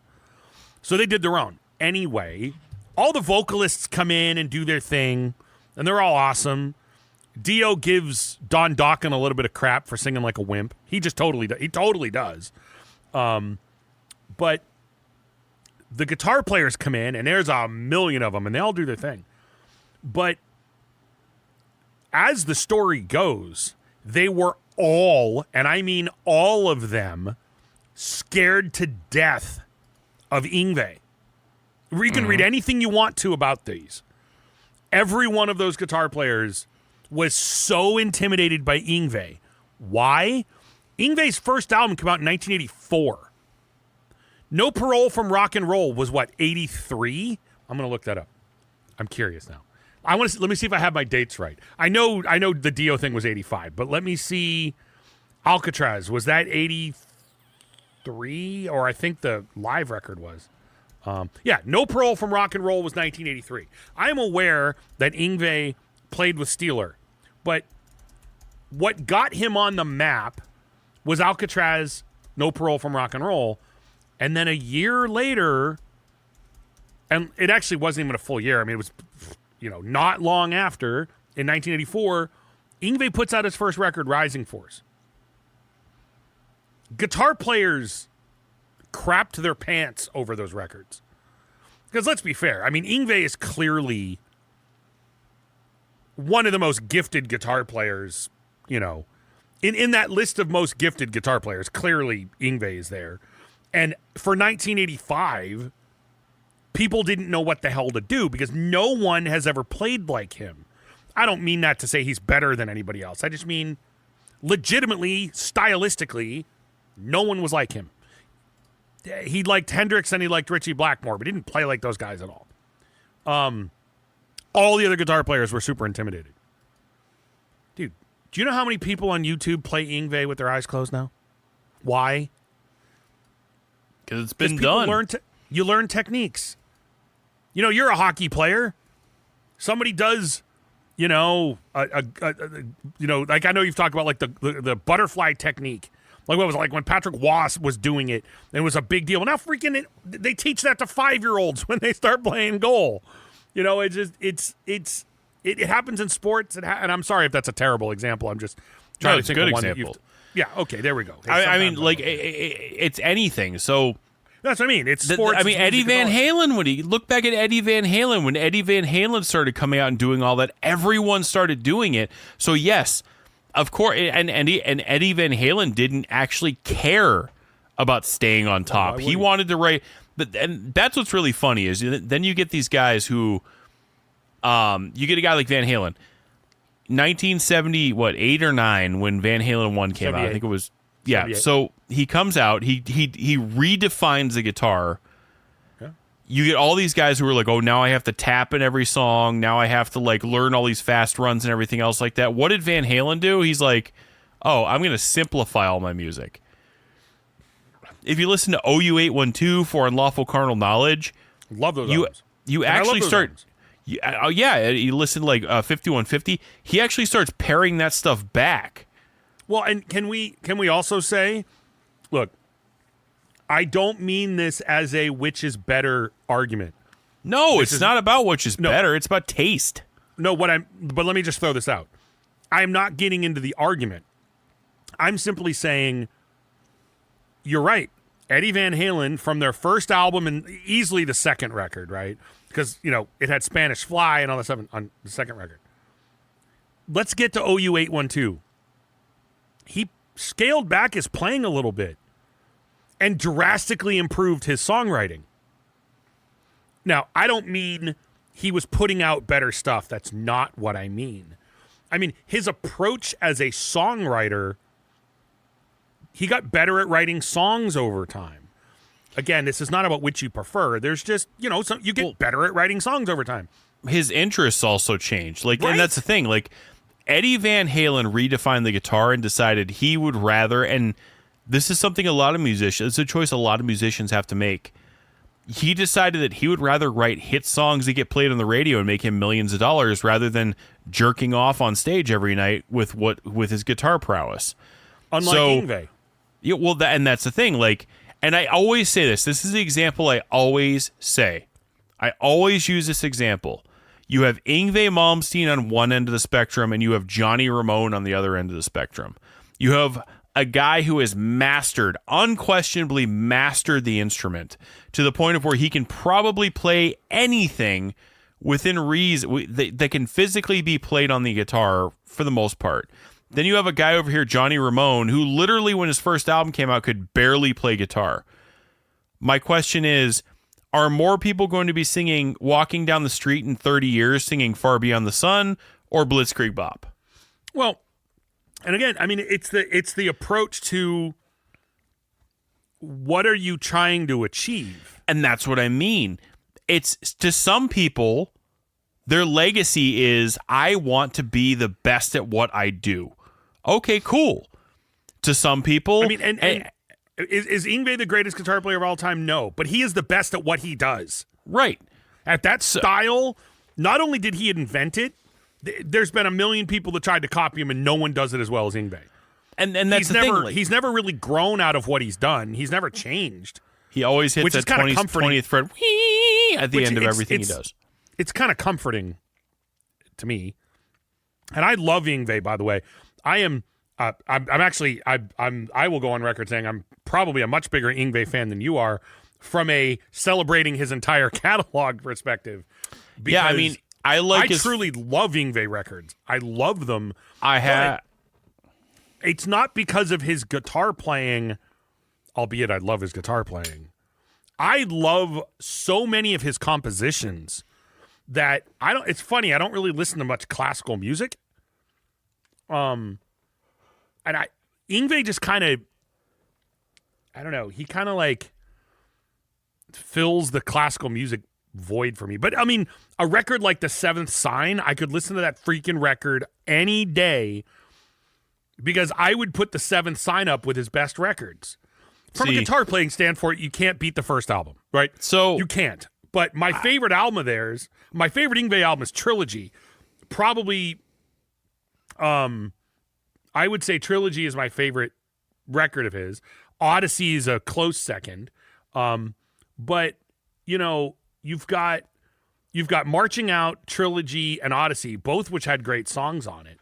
But again, I would say that The Seventh Sign is another one which has amazing songs. But no, I listen to a lot of Yngwie. I have all of his '80s albums, and I listen. Well, if The Seventh Sign was on vinyl, I would have bought it a long time ago. It's either not on vinyl because it came out in 1994, or it's on vinyl. They press 10 copies of it, and it's ridiculously expensive. But I mean, generally speaking, though, but then I also go the other way. I am also a huge Ramones fan. Yeah, I know, and that's the thing that is always. And I'll be honest with you. So, I went and saw a friend of mine. A friend of mine. Her son has a band, and they do cover songs. And I went and saw the band, and I'm not going to comment on the band, but. They're a high school band, but so I was watching the guitar player, and and it was funny because I'm watching the one guitar player who's like the guy who's like the guy, and I'm like looking at him thinking like I see a lot of me in there, meaning you're at that age where everything is how fast can I play, how many notes can I play, how technical can I get, and I'm thinking to myself now like I don't even care about that stuff. And I look back at the music I really enjoy and playing and everything else like that. And I I walk away from, and the reason I'm bringing this up is as an adult now, as a kid, I would have said, oh no, Yngwie is the thing. Van Halen's the thing. Randy Rhoads is the thing. Steve Vai is the thing. Joe Satriani's the thing. That's what you want to be. I don't think Randy Rhoads has left that for you, but yeah. Oh, Randy, but and I'll get into that in a second. Right. Like the reason why, and Randy Rhoads has nothing to do with technical ability; it has to do with composition. Oh, of course. So, but then I look at now I look at it and I'm like, and it has nothing to do. And we're talking about 10 songs, albums that sum up musical taste now. If you're talking about metal, it's hard for me to figure out a band that kind of encompasses this. But if you look at like outside of metal, the Ramones has always been and always will be one of my all-time favorite bands. And I talked to a lot of people that when grunge started, a friend of mine had said, he grew up all through the 80s seeing Motley Crue on TV and watching Mick Mars play guitar and watching George Lynch and all these guys play guitar, thinking to himself like, I'm like, if I picked up a guitar tomorrow, I couldn't do this. Yeah. He's like, I'd be years out of being able to do this stuff and keeping up with these guys. Then Nirvana comes along, and you've got a scraggly guy who's better than he's leading on, yes, but who's playing a few power chords. Come across as one, yeah. Well, but that was his brand, and a lot of people have come out years later and said, Kurt had a brand. Kurt Cobain had a brand. He was way better at guitar because he grew up playing guitar and he grew up watching Motley Crue and he played some of those songs. Right. He was better than he let on, but the problem is if you want to walk out on stage like, oh yeah, I bought this guitar for $50 at a thrift shop along with this sweater, and they threw in this sweater that I'm wearing, you can't go out there and start ripping licks. Let's also throw this out about Kurt Cobain too. He was a better guitar player than he let on. But he wouldn't have made it if he was trying to make it in the world of being a great guitar player. Well, but that's my point. He was surrounded by George Lynch's, who, I'm sorry, if you try to stand next to George, you're not going to out George Lynch. But that's my point, is that actually, he comes George Lynch along. He's not like a theory guy. It's like George Lynch can do things with a guitar that don't make, that you just, you can't fathom someone can do with a guitar. But that's my point, is he comes along and he redefines music by playing power chords, by playing a few simple riffs, by not playing, yes, he played solos, but the solos were do. He wasn't shredding. He was a songwriter, man. But my thing is, like, I go back to the Ramones and think to myself, like, again, you got Yngwie out there who's mastered his craft, and it all depends on what you're looking for. So, and I'm not saying you can't enjoy both. I enjoy both. I enjoy listening to the Ramones. I enjoy listening to Yngwie. The thing that comes about it is, and this is what reminded me of when I was seeing this high school band, was I'm thinking to myself, like, at what point do you kind of cross that gap in terms of, I remember being a 16-year-old guitar player thinking to myself, like, I need to learn all of the scales. I need to learn I need to learn all of the modes. I need to learn everything. I need to be fast. I need to learn how to play this. I need to learn, and now when I write songs, I actually have, and it still sticks with me, I actually have to sometimes tell myself, everything you do doesn't have to be hard. And I think that, you talk about songs that sum up your musical taste now. I think that, and this is where I want to talk about Randy Rhoads for a second, where Randy Rhoads didn't sit down, and this is where I always separate guys like Yngwie and Randy Rhoads. Yngwie, I swear, he sits down and says, how hard can I make this? How fast can I make this? Yeah. Randy Rhoads literally does. Randy Rhoads sat down and said, I want this to sound good. I want this to fit. So, yes, there were every kid growing up who picks up a guitar learns the opening riff to Crazy Train. Yep. They learn. Awesome. I warm up to the opening riff of I Don't Know. Like, that's one of my warm-up riffs to get my wrists moving. Because it's a nice rhythm. It's not fast. And it's just something to kind of get, loosen up the muscles, get the blood flowing, get the tendons going. I always started with Over the Mountain. Yeah. As a drummer, it was just, it warmed my hands and feet up. Got my hand-feet coordination going. And I then I move up to like something like Master of Puppets or something like that, where it's you're starting to speed up a little bit. But point being is that a guy like Randy Rhoads, he played complex, not as complex as Yngwie, but he played complex things. But for him, it was always about what makes the song better. And I'm not saying Yngwie doesn't do that too, but I feel like you're coming from two different spearheads here. So going back to the initial question, 10 bands that sum up your musical taste now, I would definitely say Randy Rhoads, Ozzy would do it for me. And that's because, again, all about composition. It has everything to do with Randy. To this day, I still say the solo to Flying High Again is one of the most beautiful things he ever wrote. But also you throw in bands, and I know we're talking about metal, but I'm going to cheat here a little bit and say bands like the Ramones, because I listen to the Ramones and I think to myself, they wrote songs that are going to live on forever, like Blitzkrieg Bop, Pinhead, I Want to Be Sedated, and they're all just power chords. They were simple. It's just a guy and a guitar. The Ramones were a few guys who picked up instruments and said, we want to make music, and wrote music.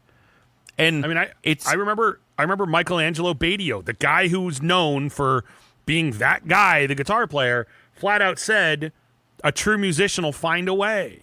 And the Ramones, they didn't have technical ability whatsoever, but they found a way.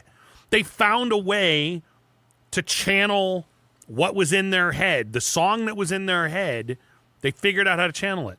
And even if it wasn't as they envisioned it, because I've run into that before too, where I said, so what? Where I say like, oh, geez, I'd really like to do this, but I don't really feel like playing 16 arpeggios back to back.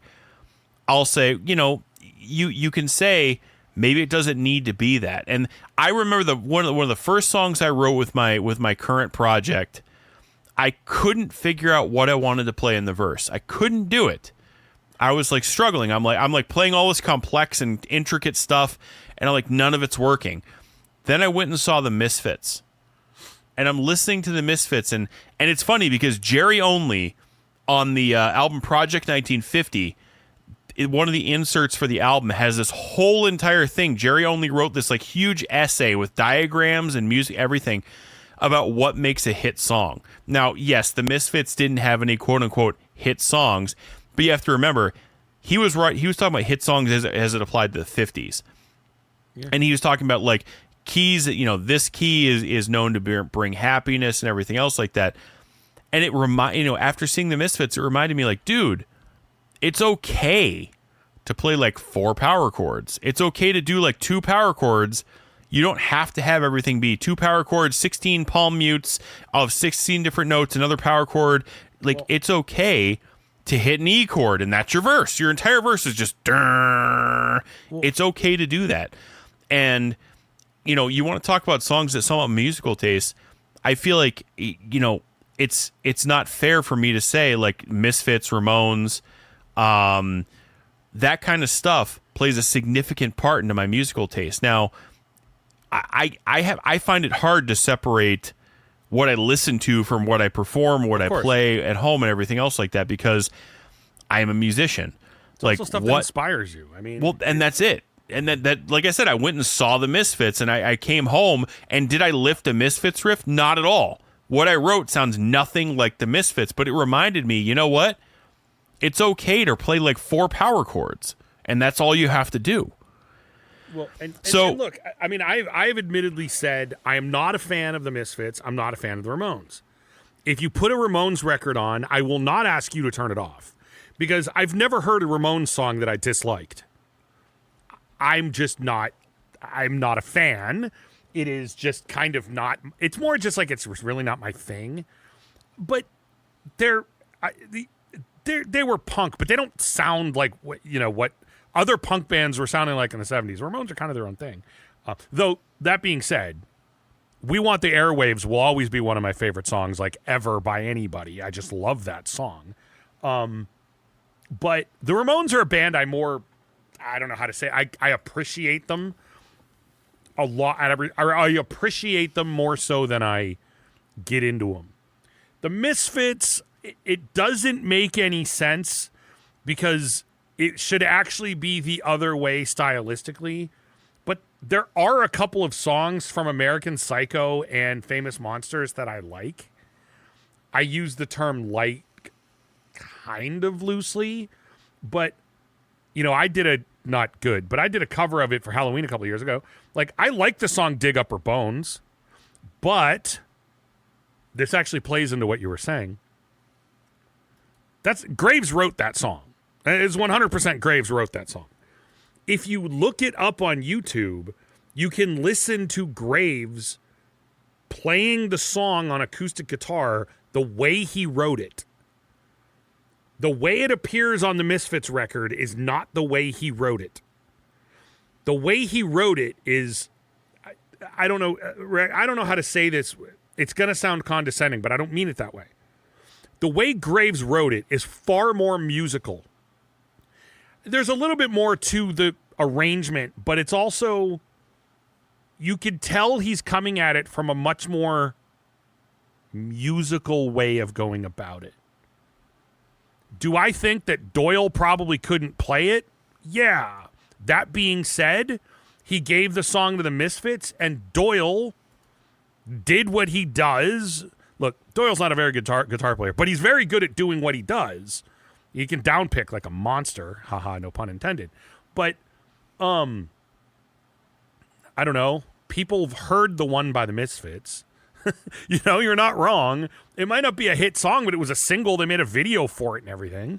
The Misfits version has more appeal because it's way more simple.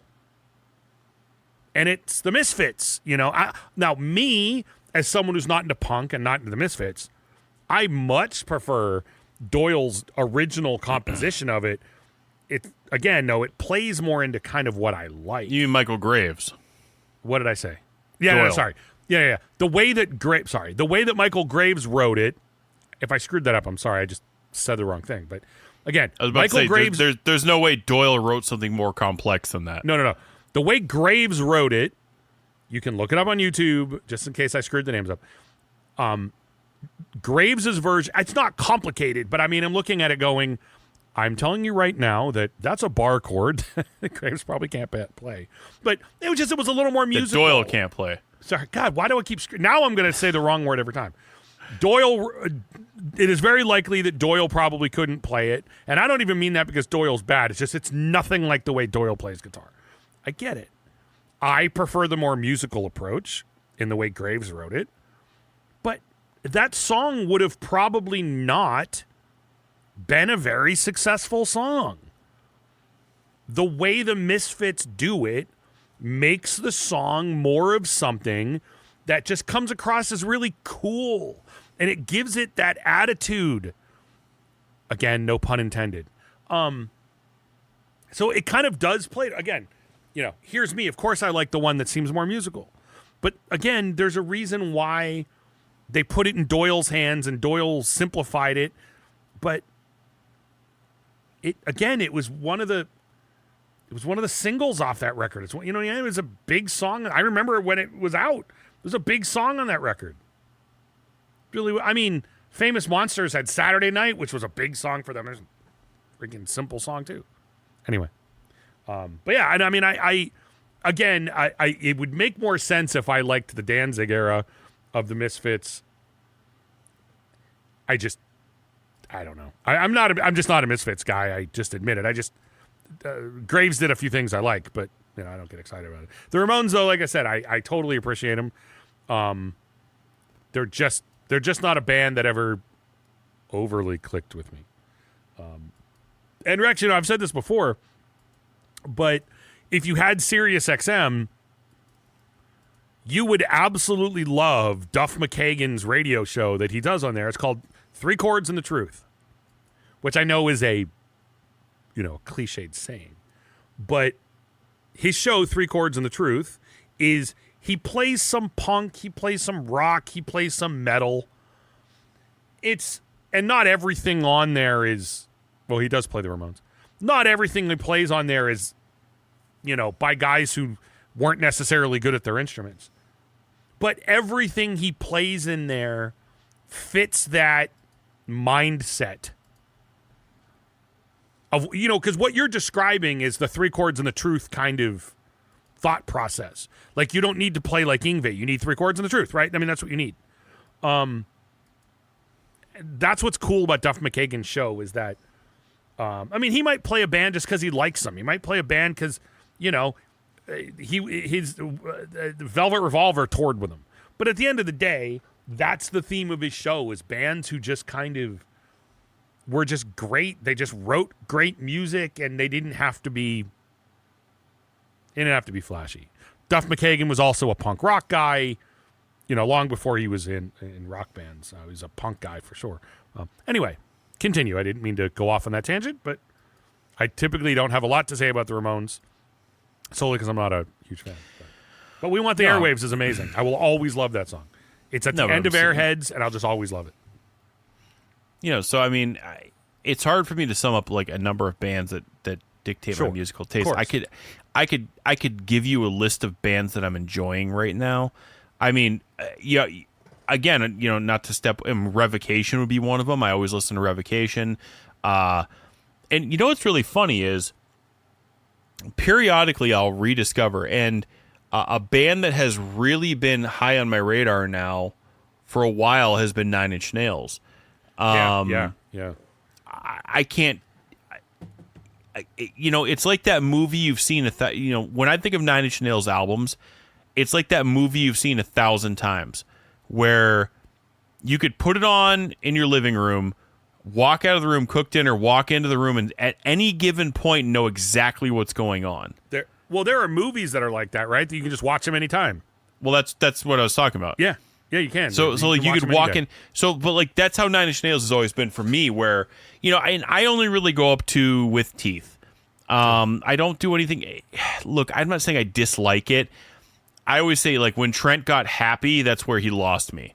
Like when he got married and got a wife and everything, and he stopped writing miserable songs about being miserable. You would think when he got married, his songs would have been way more miserable. But anyway. Well, I think he was. I don't think he could outwardly express it without getting. Oh well, maybe yeah. He would have been sleeping on the couch. You've got. Let's put it this way: if when he was married, he put out an honest album, he probably would have been sleeping on the couch. You've got to put that fake smile on and just grin and bear it. That's what I'm told. But anyway, so it's like dropping a deuce. It's like, yeah. So, but so for me, they were always a band where I don't need to listen to their albums because you tell me a song and I could play it in my head without even thinking about it because those albums are burned into my head more so than almost any other artist, maybe Pantera being the other exception. But, so I can't discount Nine Inch Nails would definitely be and again, whether they're metal or not, I don't know. I mean, like they're industrial, of course, but they're, I don't know if they're metal, but whatever. Other than that, like it's really like, I could list you my favorite bands that I'm listening to right now. Rigor Mortis would always be a favorite one for me. Deceased would be a favorite one for me. I know the debate. Ghost would be one for me. I love the fact that band is not afraid to step outside of the box. Look, I know the big debate right now. Ghost isn't metal. Ghost is Scooby-Doo music. I don't care. If you don't like them, I don't care. Like, it always annoys me when people feel the need to, well, they're not this, so you shouldn't enjoy it. No, I don't care. I just saw a post on Reddit the other day where a kid's like into goth music and he's like, I feel like I'm getting sick of goth music. Like, what's wrong with me? And I replied to him, I'm like, there's nothing wrong with you. It's okay to enjoy other music. Like, and it's okay not to. It's okay not to. I don't like modern hip hop. I don't like modern rap. Pop is what I meant. I don't like modern pop. I don't care. It's just not my thing. I don't care that it exists. It doesn't bother me that it exists. It doesn't bother me other people enjoy it. I don't. If you hate Ghost, I don't care. I don't dislike Ghost because I don't think they're metal. I dislike Ghost because I don't like them. I just don't like them. And what's funny is I listen to lots of stuff that isn't all that different, but I've said this a million times. You could have two bands that are similar and I like one and don't like the other. It doesn't always make sense. Well, I don't like Ghost. I don't enjoy their songs and I don't enjoy his voice. But, that's fine. I was listening to My Dying Bride the other day, and I'm like, I don't understand how you. And I'm not criticizing you. I'm saying to you, I said to you, I'm like, I don't understand how you can listen to the guy from My Dying Bride and not like Papa, because they have very similar sounds to their voice. But that's what happens sometimes. Well, and what's funny is you would think I don't like My Dying Bride because Aaron Stainthorpe can't sing to save his life. And typically speaking, vocals are a big part of me liking something. I say this all the time. I would not like Aaron Stainthorpe's vocals at all, except they're the exact vocals that band needs. I wouldn't like them on their own. And in fact, I've heard other things that Aaron's done outside of My Dying Bride, and I don't like it. But My Dying Bride is a super important band to me. But anyway, no, it's just who cares? Dude, you don't have to like Rain and Blood, and you don't have to like Ghost, and you don't have to hate. It doesn't matter, dude. Like what you like. So I mean, but Ghost, like, they're one of those bands. A lot of the things look. When I say I listen to a broad range of stuff, lately I've been listening to Depeche Mode. I've been listening to Killing Joke. I've been listening to Skinny Puppy. I've been, and again, I'll sprinkle in Game Over and Revocation and Scour and those bands that I've also been listening to. But if you look at, I was listening to the Human League the other day. Don't she want me, baby? Don't, like that song. Like, I don't like. But I mean, I don't have to be into it to say it's a great song. I'm saying, like, I always tell people, like, so when you go to record shows a lot of time, people will be like, hey, what are you looking for? And I'll be like, you start conversations with people because I've made a lot of friends at these record shows and stuff, the dealers, and we'll talk about music. Like, I literally spent half the record show last week talking to one of my buddies about just Neurosis, the band Neurosis, and other bands that we were just into. And I'm not terribly into Neurosis, but I know somebody who, who was with me. That's a band I haven't thought about in a very long time. Well, he has like 17 Neurosis tattoos. I'm not exaggerating. It's like his favorite band of all time. Then. But point being, so people ask you, like, what are you interested in? And I always give the exact same answer when I talk to somebody new. I say, metal is my home, but I love to go on vacation. I said that's the best analogy I can give you. So, there's always, well, what are you looking for? I don't know yet. I'm looking for something that's going to grab my attention that I want to take home and listen to. It doesn't have to be this. It doesn't have to be that. It has to be something that I'm like, oh, I kind of want to listen to this. I don't care if it's 80s synth pop. I don't care if it's our classic rock album from 1971. I don't care if it's a thrash metal album that I've never heard of from 1988. I want to find something that grabs my interest that I want to take home and listen to. Like, I'll give you an example. And again, not metal. There's a band called Skeletal Family. They're like a, post-punk goth band. Never heard of them. I can't stop freaking listening to their second album, Feudal Combat. I can't stop. Like, I have it on. It was not expensive. I got it on vinyl. I've listened to it like 30 times. I can't stop listening to it. The Killing Joke, Nighttime, can't stop listening to it. Skinny Puppy, Bites, can't stop listening to it. Depeche Mode's Violator and Black Celebration, can't stop listening to it. And again, but then again, I'm also going to put on Game Over later on. So I'm going to put on Game Over. I'm going to listen to I'm going to listen to the newest Cannibal Corpse. I'm going to listen to the new Ghost album. I just got a Deceased 7-inch that I listened to. I just got a new October 31 CD. It was a limited edition CD. I got it on sale. It's a live album. I got a Rip to Shreds live album that I can't wait to listen to in my pile. So when you ask me, like, what are 10 albums that define your tastes, it's a hard... When you say just metal, at any given time, it's hard because... if you look at any metal musician, and you know what, Charlie Benani is a great example. That guy listens to freaking everything. If you listen to his drumming, if you watch his guitar playing, if you watch his cover songs, if you watch even just what he posts, what he's listening to, that dude listens to freaking everything, and it's made him a better musician. He's really into Prince. Like, he's into loads of stuff. Well, I mean, I think everybody liked something Prince did at least. If you were around, Let's Go Crazy is a favorite song of mine. I mean, if you were around when Prince was, if you're old enough to like, to know Prince, but we are approaching time. I'm going to throw two bands in. Wait, you want to throw or you want to tro? I want to throw in two bands. And in the same way where you mentioning Nine Inch Nails as an example it would not be a surprise to anyone. I'm going to mention two bands that are not surprised to anyone. However, I'm saying them for a reason. The first one, if you know me, and it's coincidental, I'm wearing one of their shirts. It was not planned. Clearly, I'm gonna say King's X on this list, but I will. You mentioned the Ramones and the Misfits, and even more, I took from you saying even more than the music of the Ramones and the music of the Misfits, it's more those two bands play to a certain sensibility of yours and that sort of thing.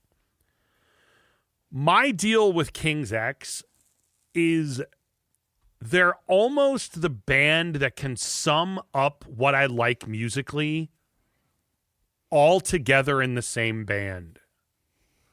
Like, if I make a checklist of all the stuff that I really get into in music, they kind of do all of them. Now, that being said, King's X doesn't have a genre. They really don't. One song might be straight up funk. One sounds like the Beatles. The next one is metal. Then they kind of sound grunge. And then, I mean, it doesn't help the fact they have three singers, all of which do lead vocals sometimes. And I mean, they're not a band who, well, they were never easy to market. I mean, Brian Slagle himself said they were the best band, but the hardest band ever to market because you can't really. They were on metal labels and they toured with metal bands, and their fans were heavy metal fans, but they're not metal and they're not grunge, but they just kind of don't make sense. But in the way that the Ramones kind of play to your sensibilities, King's X plays to mine in a lot of ways, and some of those they're a prog band. They're hold on one second. So I can comfortably say that King's X is a prog band, mainly because I think most people would throw that label there, at least to the fact that prog fans are typically into King's X. But here's my thing. They are a band who is in some ways musically very simple. They don't write really long songs. They tend to write songs with some, they're not notey. I mean, Ty Tabor plays some complicated solos, but again, he's not playing like Yngwie. He probably could, but I mean, he's not playing like Yngwie. Jerry Gaskill is not playing a million notes on drums. Doug Pinnick is not playing a million notes on bass. But everything that band does is hard to do. But it's so musical, and vocals are such a big part of that band. And I'm not by any means a great singer, but I've always kind of thought like a singer, and I do sing, and I've done a lot of musical theater and that sort of thing. The vocals are such a big part of that band, and yes, they write in odd time, but they write in interesting time. They have an interesting groove, and they're so musical. And even though and I have a thing for power trios too, but even though there's only 3 of them, there's just so much. There's so many layers to what they're doing, despite the fact that there's 3 of them, and they hit on that in a Rush kind of way, except unlike Rush, they don't write big songs, they don't write long songs, they have a couple, but most of their songs are not like super complex. They're odd, and they use a lot of odd time, and they're very hard. I always say this about King's X. Rex could probably play, maybe not all, but let's say could comfortably play the majority of Ty Tabor's stuff. I could play any of their songs on drums. Ty Tabor's stuff's a lot more complicated than what Jerry does on drums, but I could play anything Jerry wrote on drums. Most bass players that I know that are competent in playing bass could play a lot of what Doug does. And I don't personally know 3 people that could get on stage and cover one of their songs and do it well. And I say that because so much of what they do is dependent on the 3 of these guys having been together for that long. I mean, when their first album came out, they had been a band for almost a decade at that point. I mean, let's be fair. It's like Pantera. Look, I know Cowboys wasn't their first album, but when Cowboys from Hell came out, Pantera had been around since 84? I don't know, something like I'd make that up, something like that. But they were a seasoned band, but by the time they hit they really kind of made it.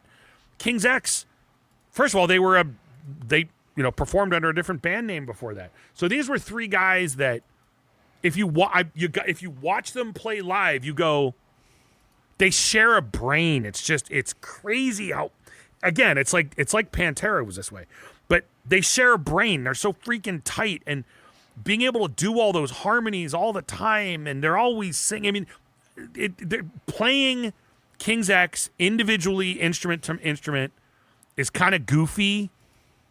Like if Rex were to try to play a King's X song, the thing he would tell me is like, he would probably tell me I can do it, but that timing is just weird, or that's just weird.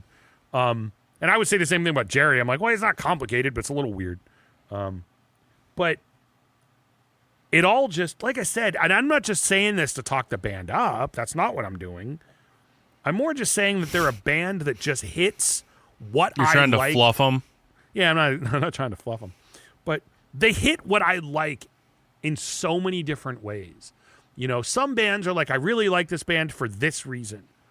I really like King's X because everything I like about music is kind of summed up in that band. The first 5 King's X records, and I like their 6th album a lot. Ear Candy's great. Their 7th album, Tapehead, also killer. After that, I like more. It's more like I like a couple of songs here and there.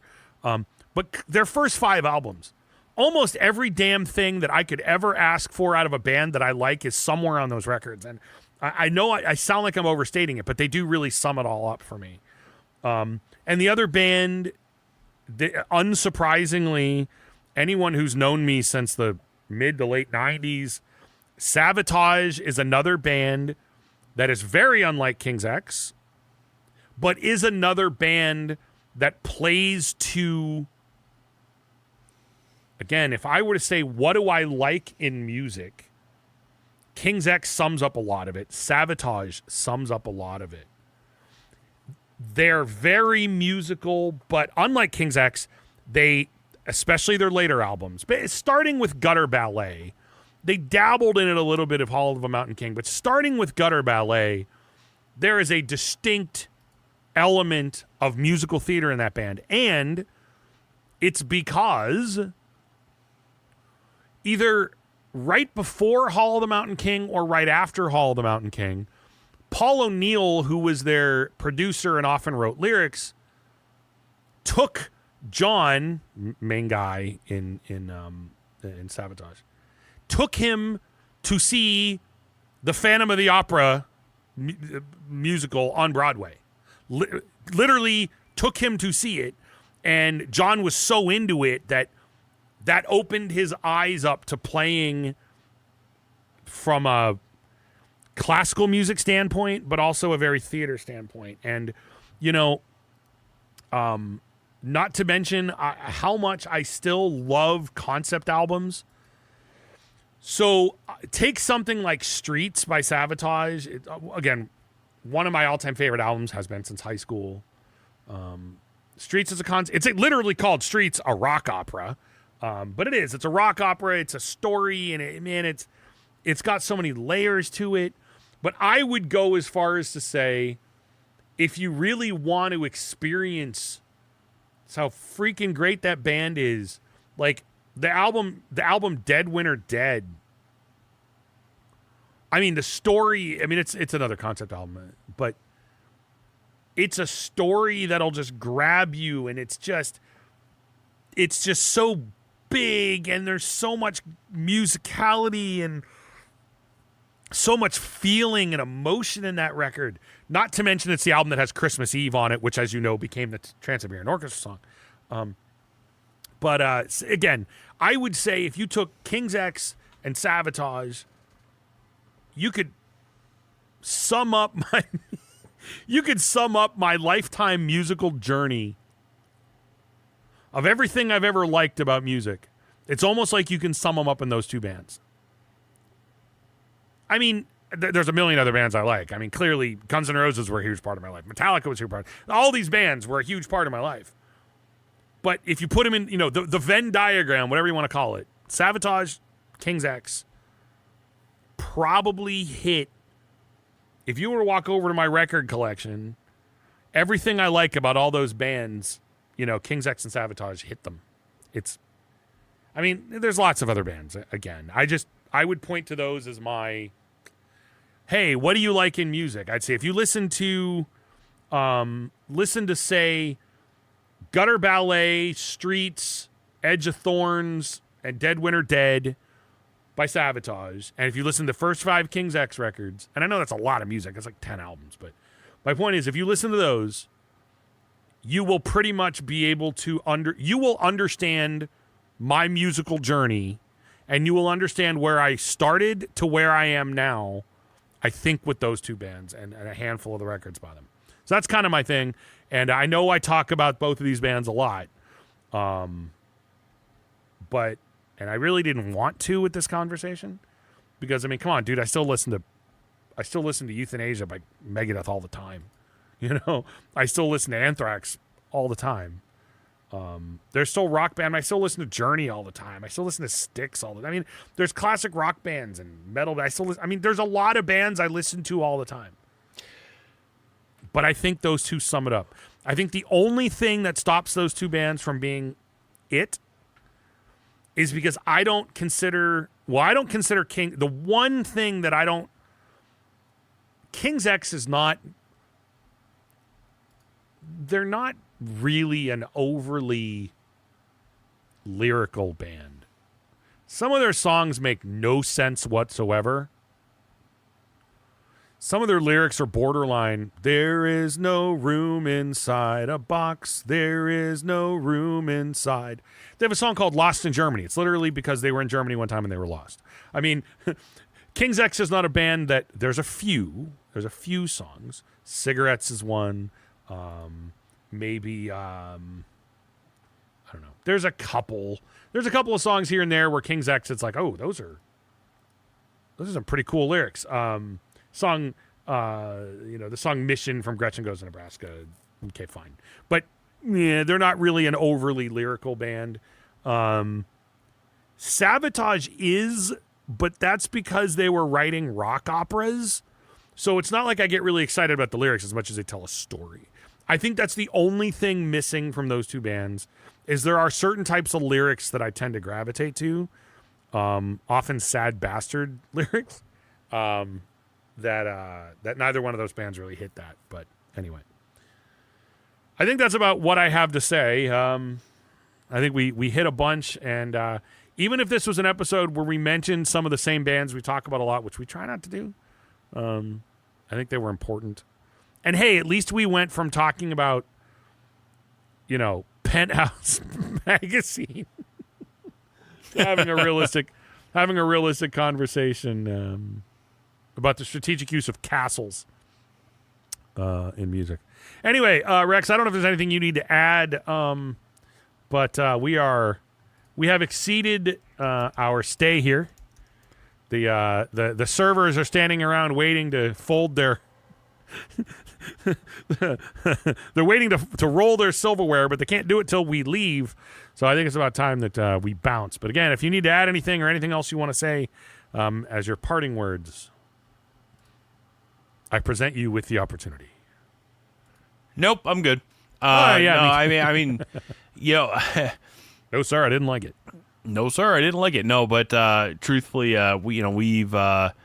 It's a hard question to answer, and it kind of scatterbrain answer because I don't know. My interests change so much, and like I said, I like metal, but I like to go on vacation. So I've been on vacation a long time now. I've made stops at home. Like I've listened to new Candlemass. I've listened to the new Game Over, a few other albums along the way. But I've mostly been trying to fill out my record collection with some things. I think I've moved beyond just trying to form a record collection, and so I've kind of moved into the realm of building a library of the music that I enjoy overall, instead of just like my favorites or my essentials, because I think I have most of those. So it's another reason why it's kind of hard, because I've been going in all kinds of different directions lately. So we have a lot more topics, but if you have anything you want to hear us talk about, or if you want to hear us chat about, let us know. I still have patches. If anybody's interested in patches, let me know. Patches O'Houlihan? Yes, Patches O'Houlihan, yes. If you can dodge a wrench, you can dodge a ball. If you're interested in patches, shoot us a message. Honestly, at this point, I have no idea what's going on with international shipping. So if you, sorry about that. If you are outside of the continental United States, I don't have any idea how to get this to you without you paying for it or me paying for it. I'm not charging or asking for anything at this point because I just don't want to manage the money. So if you're interested in the patch, let us know. Yeah, otherwise, we absolutely do appreciate when you give us something to talk about. Hey, I mean, today's topic, unfortunately, or maybe, I don't know, we did circle back to some of the stuff we normally talk about, but it was a question, and we wanted to talk about it and answer it. I would say moving forward, if anybody else has something you want us to talk about, please just toss it at us, man. We have always said we will talk about things as long as they don't go against the show. Like, I'm not going to talk about politics or whatever. And we will talk about it as long as we have an opinion on it. You know, if someone asked us to do an episode on something that neither one of us know anything about, we might be glad to give an album. We used to do this with listener picks. We would be glad to give something a listen, but that doesn't mean we could say that we listened to it and talk about it for a couple of minutes, but we would not be able to have an extended conversation about something we just flat out don't know anything about or just aren't into. I'm sorry. You know, I can listen to something that you recommend and I can talk about that. But if you want me to, talk, if you want me to listen to a metalcore band and you recommend an album or a song, I'll check it out. But if you want me to do an episode on metalcore, it's going to be, I don't like it. No, sir, I didn't like it. No, sir. I was saying, no, sir, I didn't like it. I have nothing to say. And I mean, that's just the truth. We all have stuff we like or don't like. And so, but a question like this that's open-ended, man, I makes me super happy when people send us stuff like that, because we're not always good at, we always end up talking about something, but we're not always good about thinking of what's a good question. Because part of the problem is Rex and I have known each other for 30 years almost. And it's like, I don't know. I don't have a good idea of a question I'd have for him, so it's a little different. But anyway, so it's about time we make like a tree and get out of here. So, hey, we want to thank you very much for listening. Hey, don't forget, the show will always be free. So if you subscribe, nothing bad will happen to you other than you're stuck with our show. So anyway, again, we want to thank you very much for listening. My name is Tom. My name is Rex. And we'll see you next week on another episode of the Heavy Metal Hangover. Congratulations for actually making it all the way through this episode of the Heavy Metal Hangover with your beer-guzzling, head-banging hosts, Rex and Duff.